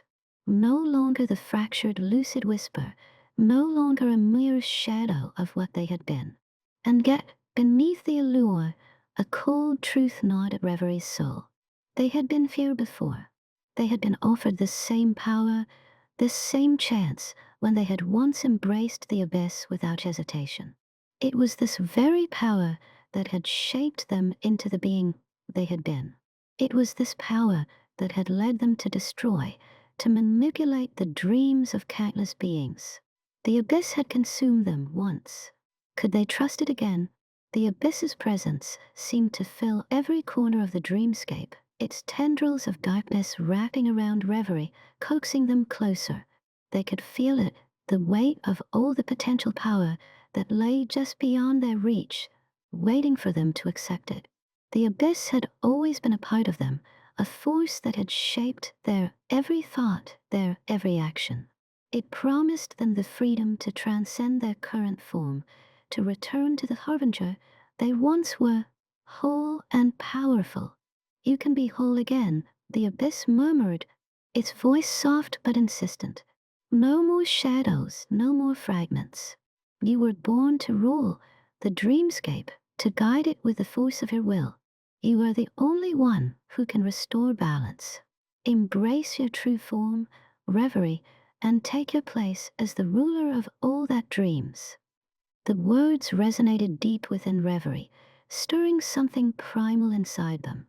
The idea of regaining their full power was irresistible. The temptation to cast aside the fractured identity of the lucid whisper and reclaim their true form as the harbinger filled them with a strange, intoxicating desire. They could leave behind the endless struggle, the constant tension between light and darkness. The abyss promised them peace, a return to the clarity they had once known. All they had to do was surrender. But then, Reverie remembered the dream they had created, the fleeting moment of peace they had once nurtured, the memory of the world where dreams existed in harmony. The abyss had twisted that peace, contorted it into something dark and destructive. If they allowed the abyss to consume them again, they would lose that chance forever. No, Reverie could not go down that path again, not without sacrificing the very essence of who they were now, the person they had become after breaking free from the abyss's grip. The abyss's promises of power and freedom held undeniable allure, but at what cost? They had seen what the abyss's power had turned them into. They had been cold, unfeeling, a mere tool for destruction. Power without limits, without empathy, would be a power that devoured everything in its path, starting with their humanity. Reverie's gaze hardened as the abyss continued to whisper, trying to reel them back in. You need only to embrace what you truly are. Your destiny, your purpose is clear. You will reign over all dreams, unchallenged, untouchable. But Reverie could feel it now, something inside them stirring, something more than the promise of power. The abyss might offer freedom from their past, but it would also erase the very thing that made them who they were now. Their humanity, their capacity for empathy, for change, for love, was what made them different from the harbinger they had once been. They had been given a choice, and they would not let the abyss take it from them. Despite their resolve, doubt still lingered at the edges of Reverie's mind. The abyss was a part of them, a part that whispered with the promise of strength, of control. It was tempting, so tempting, to give in and return to the being they had once been, to claim their rightful place as a ruler of dreams. But as Reverie stood there, Surrounded by the suffocating darkness of the abyss, they felt a surge of something else, something that came not from the abyss, but from within themselves. It was a quiet, yet firm voice that rose above the chaos, a voice that spoke of their journey, their struggles, and their victories. I am more than this. It was the voice of their true self, the self that had fought against the abyss, that had rejected its call for so long. The part of them that had chosen a different path, that had refused to be consumed by darkness. Reverie's eyes narrowed as they focused on the swirling shadows around them. They could feel the abyss pulling at them, could feel its power beckoning, but this time they stood firm. They had learned too much, fought too hard to let it all slip away now. No, the word was barely a whisper, but it echoed in the silence, reverberating through the very core of their being. I will not return to that form. Not for any promise. Not for any power. I will not become the monster I once was. The abyss recoiled, its whispers turning to growls, its tendrils of darkness curling in fury. You are a fool, Reverie. Power is everything. You cannot escape what you are. But Reverie only stood taller, their height steady despite the weight of the abyss's anger. I am not what I was. I am what I choose to be.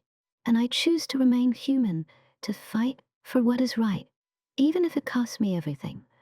The abyss writhed, its form undulating as if seeking to tear the very fabric of the dreamscape apart. But Reverie's resolve was unshakable. They had seen what the abyss had offered them, and they had rejected it.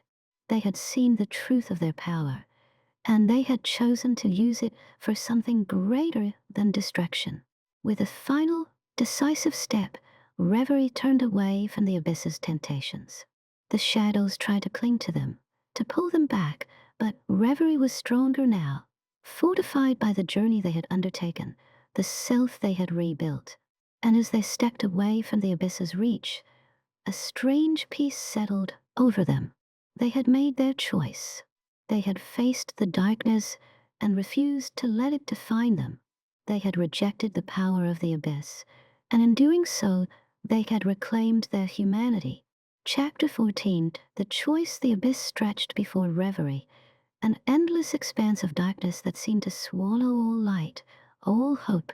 It called to them, a distant hum vibrating in their bones. They stood at its edge, the ground beneath their feet trembling with the weight of what lay beyond. Reverie could feel the pull, the temptation of the abyss drawing them in, whispering promises of power, of control over the dreamscape itself. It was the same offer that had been made to them so many times before, but now it felt different, more urgent, more insistent. They closed their eyes, inhaling deeply, steadying themselves. The wind that swept through the rift carried with it the scent of ancient things, decay, power, destruction. And yet, under that stench, there was something else. A faint scent of freedom, of possibility. Reverie had walked the path of the abyss, had served as its instrument of destruction for so long. But now, it was no longer a path they wished to tread. The shadows swirled around them, a physical manifestation of the abyss's call. And in the height of that darkness, Reverie felt the presence of something ancient, something familiar, a force that both terrified and beckoned them. Reverie. The voice was like a caress, yet its chill penetrated deep into their soul. You are the one who controls this. You have the power to return to what you were, to rule, to shape, to command. All that you desire is within your grasp. All you need do is surrender. Embrace the darkness that courses through your veins, and together we will reshape the dreamscape. The temptation was overwhelming. They could feel the weight of their past, of the harbinger they had once been, standing at the precipice of their former glory. The power, the strength, the dominance, everything they had once ruled over, everything they could have again. But with that power came a price, the price they had paid before. the loss of their humanity, the destruction of the very thing that had made them more than just a tool of the abyss, the capacity for choice, for compassion, for the possibility of redemption. As Reverie stood there, caught between the beckoning abyss and the fragile thread of their current self, memories began to resurface, flashes of their time as the harbinger. They saw themselves standing in the height of dreams, a being of power and terror, shaping the futures of countless dreamers with a mere thought. They had been unstoppable, an entity whose very presence shattered worlds and forged new realities in their wake. But those memories were marred by others, images of destruction, of lives torn apart, of dreams obliterated in an instant. They had been a creature of darkness, a tool of the abyss, and in doing so they had condemned countless others to the same fate. And when they had begun to doubt, when the whispers of rebellion had first taken root, they had been discarded, cast aside as a failed experiment. The abyss had not cared for them. It had never cared.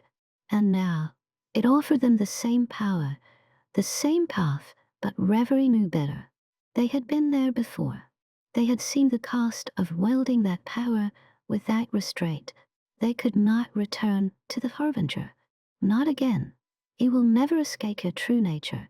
The abyss's voice murmured, growing colder, sharper. You are mine. You always have been. Accept it. Accept me.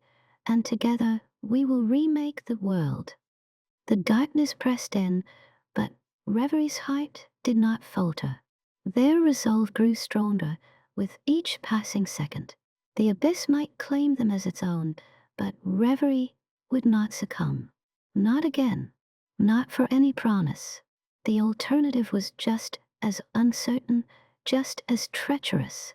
The path of the lucid whisper, the path that had led them away from the abyss, was fraught with challenges. Reverie did not know where it would take them, nor whether they could ever fully escape the abyss's lingering influence. There was no promise of power, no guarantee of victory. There was only the chance to shape something new, something born of their choices, not their past. To walk this path meant embracing the uncertainty of their own identity, to accept the fractured nature of who they had become, the vulnerability of being caught between two worlds, one of light and one of darkness. It meant remaining a guardian of dreams, a protector of the fragile threads that bound the dreamscape together, but at the risk of losing themselves entirely. You are weak, the abyss hissed. You are nothing without me. You cannot survive on your own. But Reverie knew better now. They had survived because of the choices they had made, the path they had chosen despite the abyss's whispers. They had fought for something greater than power. They had fought for their humanity. They had fought for the ability to dream, to feel, to be more than just a tool of destruction. The lucid whisper was not a title they had chosen lightly, but it was one they had earned. And no matter how fractured they might have been, no matter how uncertain their future seemed, they knew that they had to continue moving forward. Reverie's gaze lifted from the swirling void of the abyss to the horizon beyond. In the distance, they could see a faint light, a flicker of hope, a glimmer of what they could become. They had chosen to fight for that light, to stand as a protector of dreams rather than a destroyer of them. The path ahead was unclear, but it was their own path. And it was a path they would walk, no matter the cost. I choose to be free, Reverie whispered, their voice steady, unwavering. I choose to embrace the uncertainty. I choose the path of the lucid whisper. With that declaration, the abyss roared in fury, its shadowy tendrils reaching out one final time to claim what it believed was its own. But Reverie stood firm, the weight of their decision grounding them in place. The abyss could never own them again. With a single, final step, Reverie turned away from the abyss, leaving behind the power it promised. The darkness tried to follow, but Reverie's heart burned with the knowledge that they were no longer defined by the abyss. They were defined by their choices, by the path they had carved for themselves, and by the freedom they had earned. As Reverie walked into the light, the abyss's whispers faded into the distance, but their decision lingered in the air, a testament to their defiance, their resilience, and their unwavering belief in the possibility of redemption. Chapter 15, Redemptions. Price. The air was thick with silence, the kind that spoke volumes in its stillness. Reverie stood at the precipice, the abyss at their back, its whispers now nothing more than a fading echo. A cold wind swept across the rift, tugging at their cloak as though trying to drag them back, urging them to fall into the depths from which they had narrowly escaped. But Reverie did not turn. They did not look back. The choice had been made, and there was no going back. The path ahead, though uncertain, was now theirs to walk alone. There was no more running, no more hiding. It was time to face the cost of redemption. They took a deep breath, the weight of their decision settling heavily on their shoulders. Reconciliation with their past would not be easy. The darkness they had once embraced, the abyssal power that had shaped them, was not so easily cast aside. It was a part of them, carved into their very being like an eternal scar. To reject the abyss was not to sever that part of themselves. It was to accept it, to acknowledge it without letting it define them. The balance between light and shadow was fragile, and Reverie knew it. To embrace both would be to walk a razor's edge, where every step could lead them toward destruction or salvation. They could not afford to falter. As Reverie ventured further from the rift, the landscape around them began to change.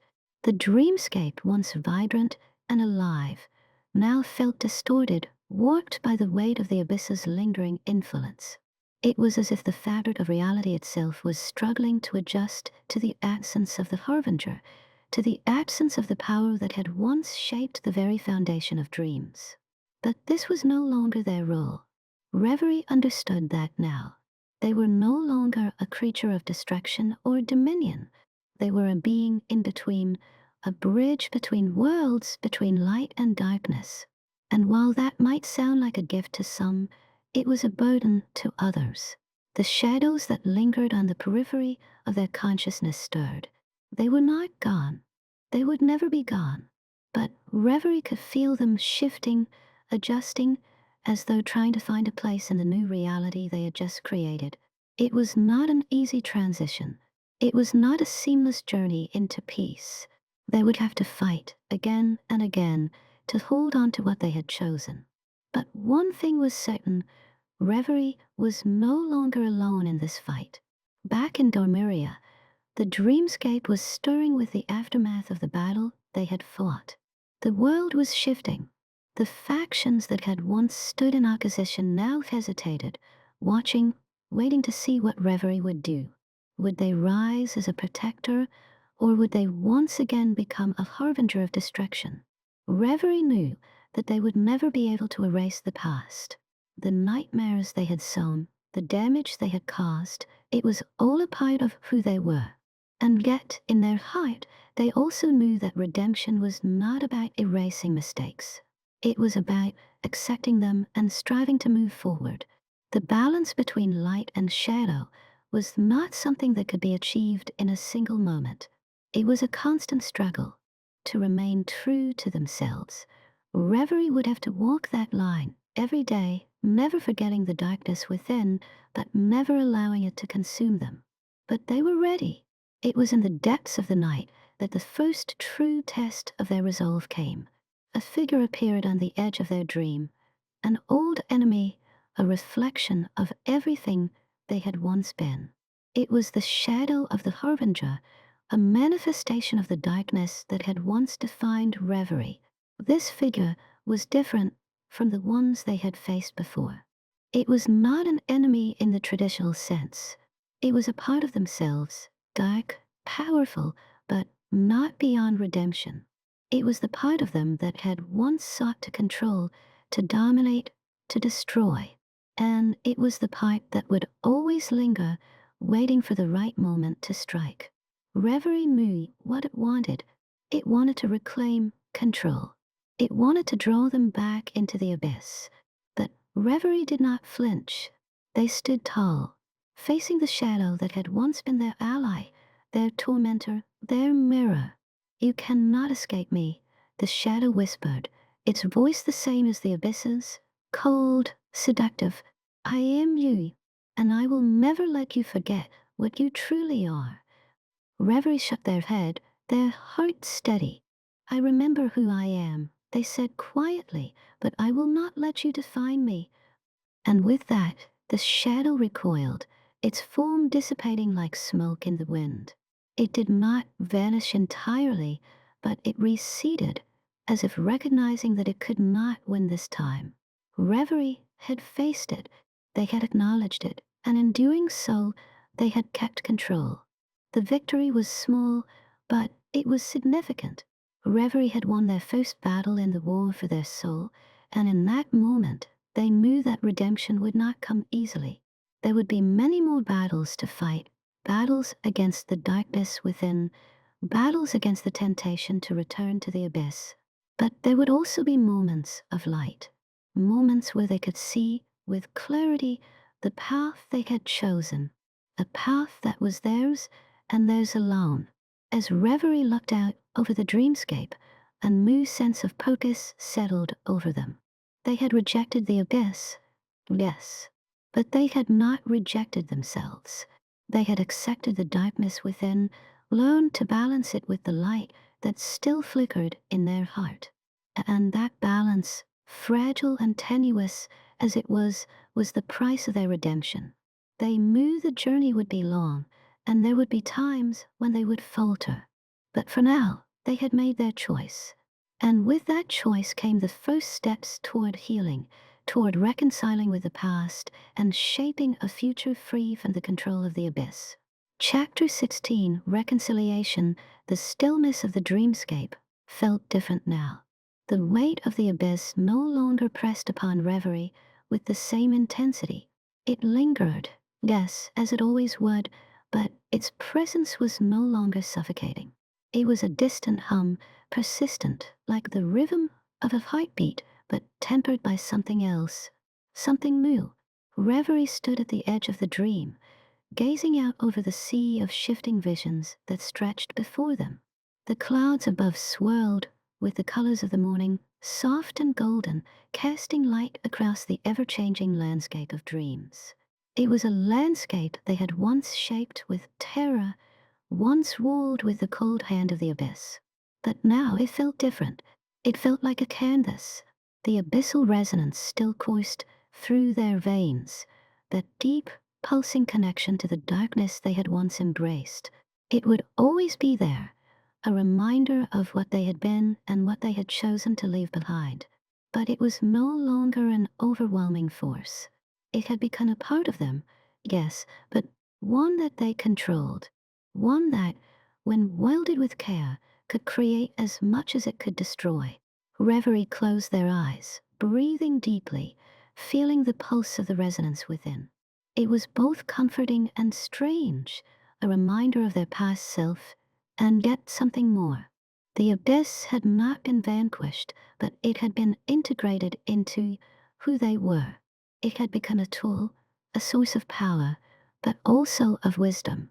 For with every shadow, there was light, and with every light, there was shadow. In that realization, Reverie found the key to their reconciliation. They no longer had to choose between the two. They could be both the darkness and the light, shaping dreams not with dominance, but with understanding. The first test of this newfound harmony came when Reverie encountered a dreamer, a young girl lost in a nightmare. Her mind was trapped in a dark, twisted version of the world where shadows seemed to claw at her very soul. She was screaming, but no sound emerged, trapped in a prison of her own fear.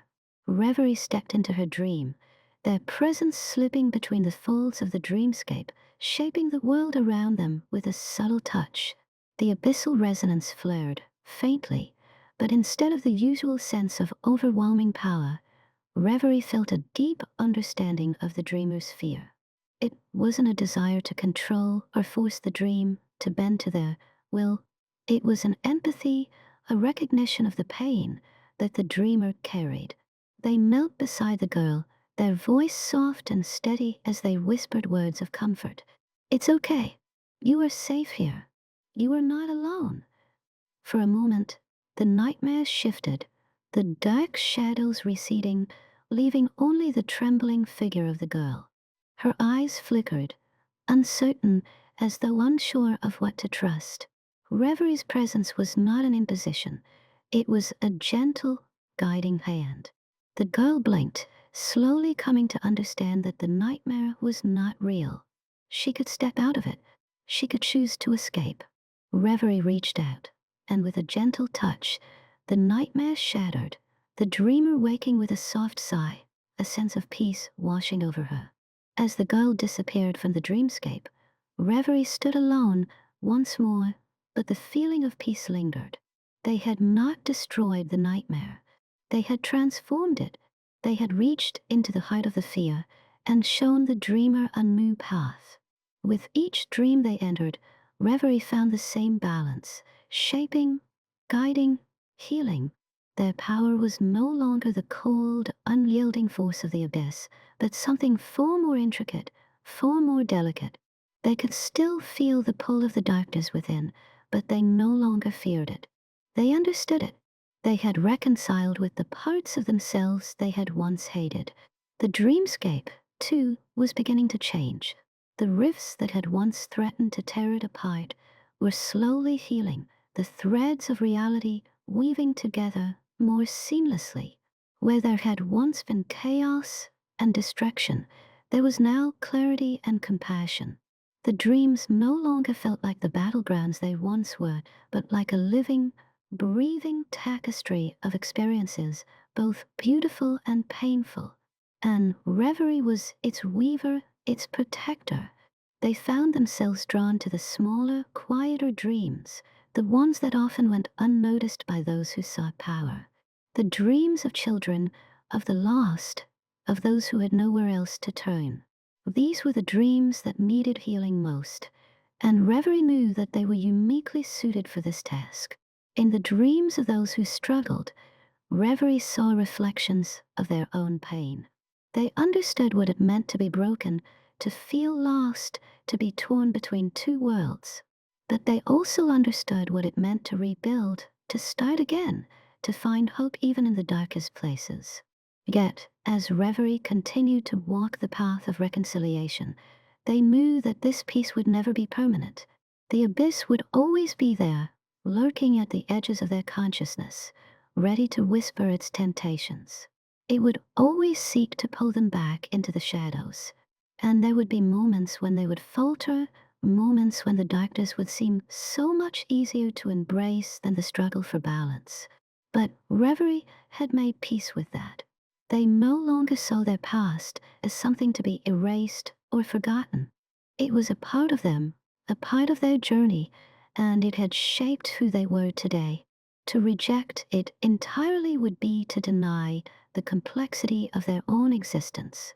The abyss was not a force to be vanquished. It was a force to be understood, to be woven into the fabric of who they were, tempered with compassion and control.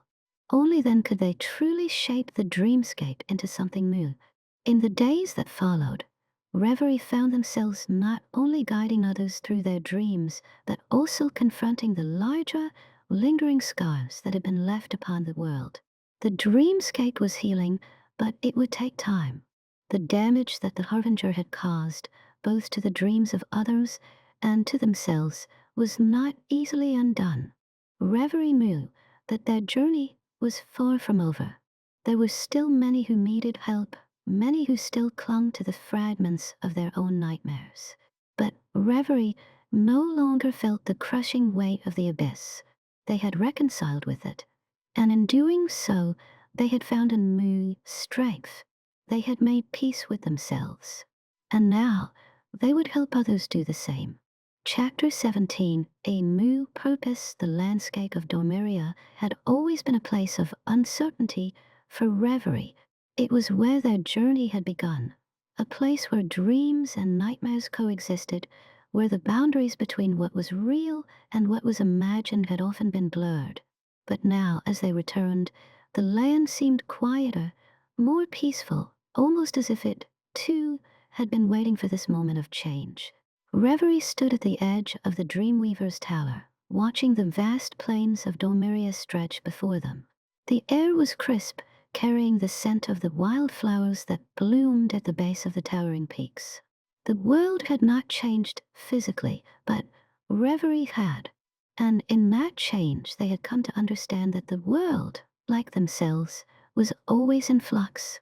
The line between dream and reality, darkness and light, was never as clear as it seemed. It was a fragile balance, but one they were now prepared to protect.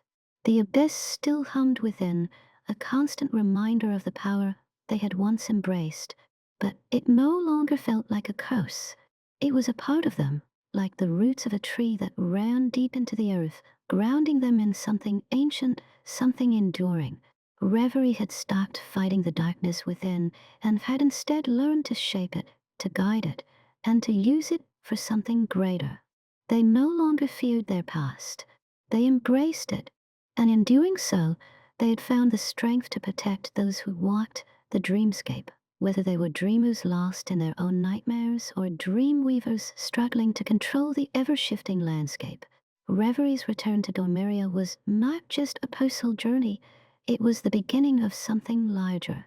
The dream weavers, those who had once feared them as the harbinger, now watched them with a mixture of respect and cautious hope. They had seen the transformation, the change in Reverie's purpose, and though some were still wary, they recognized that the lucid whisper held the key to the dreamscape's future. No longer was Reverie a harbinger of destruction, a force that tore apart the fabric of dreams. They were now a guide, a protector, a keeper of balance. Their power, rooted in both the light and shadow of the dream realm, was what made them unique. It was a power that others could not wield, but one that could be used to protect, to heal, and to nurture. The dream weavers, those who had once sought to control the dreams of others, now saw Reverie as an ally. It was a tentative alliance, still in its infancy, but one that had the potential to reshape Dormiria's future. Reverie's ability to walk the line between the waking world and the dreamscape gave them a unique perspective. They could see the connections between dreams and reality, between hope and fear, and could help guide the dreamers and weavers alike toward a future where both realms could coexist. The past was never truly gone, but it no longer had to be a shadow that loomed over them. It could be a teacher, a guide, and Reverie, with their wisdom and experience, could offer this knowledge to those who were ready to learn. As Reverie took on the mantle of a leader among the dream weavers, they found that their role was not an easy one. There were those who still questioned their allegiance, who feared the power that had once threatened to consume them. There were factions within Dormiria that clung to the old ways, the ways of domination, control, and order. But Reverie knew that their true power did not lie in controlling the dreamscape. It lay in guiding it, nurturing it, and allowing it to grow. They had seen the destructive side of the abyss, the side that sought to destroy, to conquer. But they had also seen the potential for creation, for renewal. They had experienced both sides, and in doing so, they had come to understand that balance was not about suppressing one force for the other. It was about understanding both, learning from both, and finding a way to weave them together. Reverie stood at the center of the Council of Dreamweavers, their presence commanding but not overbearing. The council members, once divided by fear and distrust, now found themselves looking to Reverie for guidance. And though the road ahead was uncertain, they had faith in the lucid whisper's ability to lead them forward. As Reverie began to guide the Dreamweavers toward a more harmonious existence, a new challenge arose. A dark rift appeared at the borders of Dormiria, a tear in the dreamscape that threatened to engulf everything in its path. The abyss, it seemed, was reaching out, once more seeking to reclaim its hold. But this time, Reverie was not afraid. They had faced the abyss before, and they knew that its power could not be easily destroyed. It could only be understood.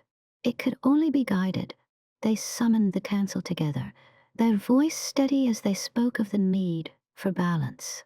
This rift, they said, is not a threat to be destroyed. It is a wound and it must be healed. The dream weavers were hesitant. They had spent years controlling the dreamscape, shaping it with force and precision. But Reverie's vision was different. They had seen the destruction caused by over-reliance on control, and they knew that the only way to heal the rift was to find the right balance. They would need to reach into the heart of the abyss, not to subdue it, but to guide it, just as they had learned to guide their own darkness.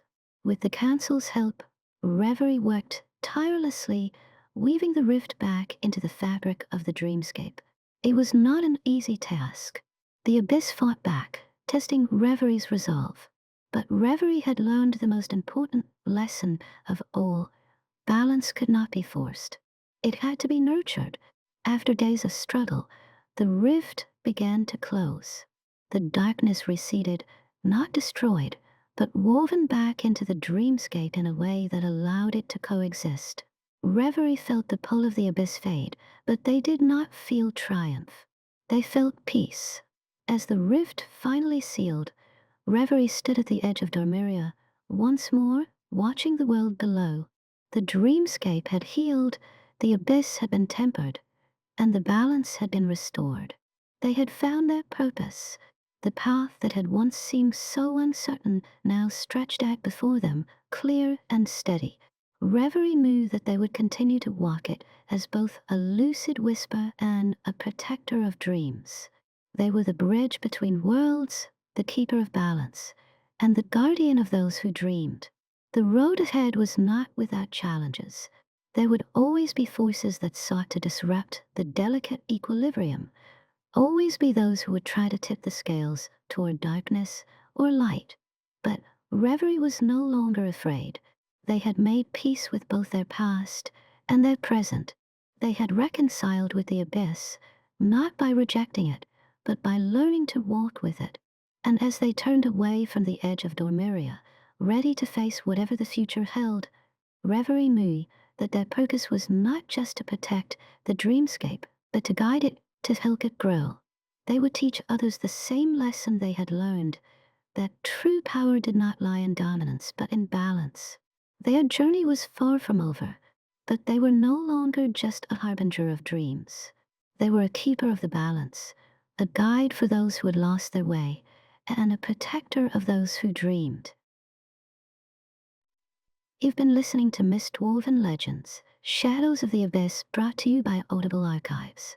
Written by Raul, narrated by NAYARA. Reverie's struggle against the abyss is only just beginning, but one truth is clear. Light and shadow are no longer separate. They are one. If this journey has pulled you deeper into the dream, don't forget to like, comment, and subscribe. Your support keeps these legends alive. Until the next descent, stay curious and stay listening.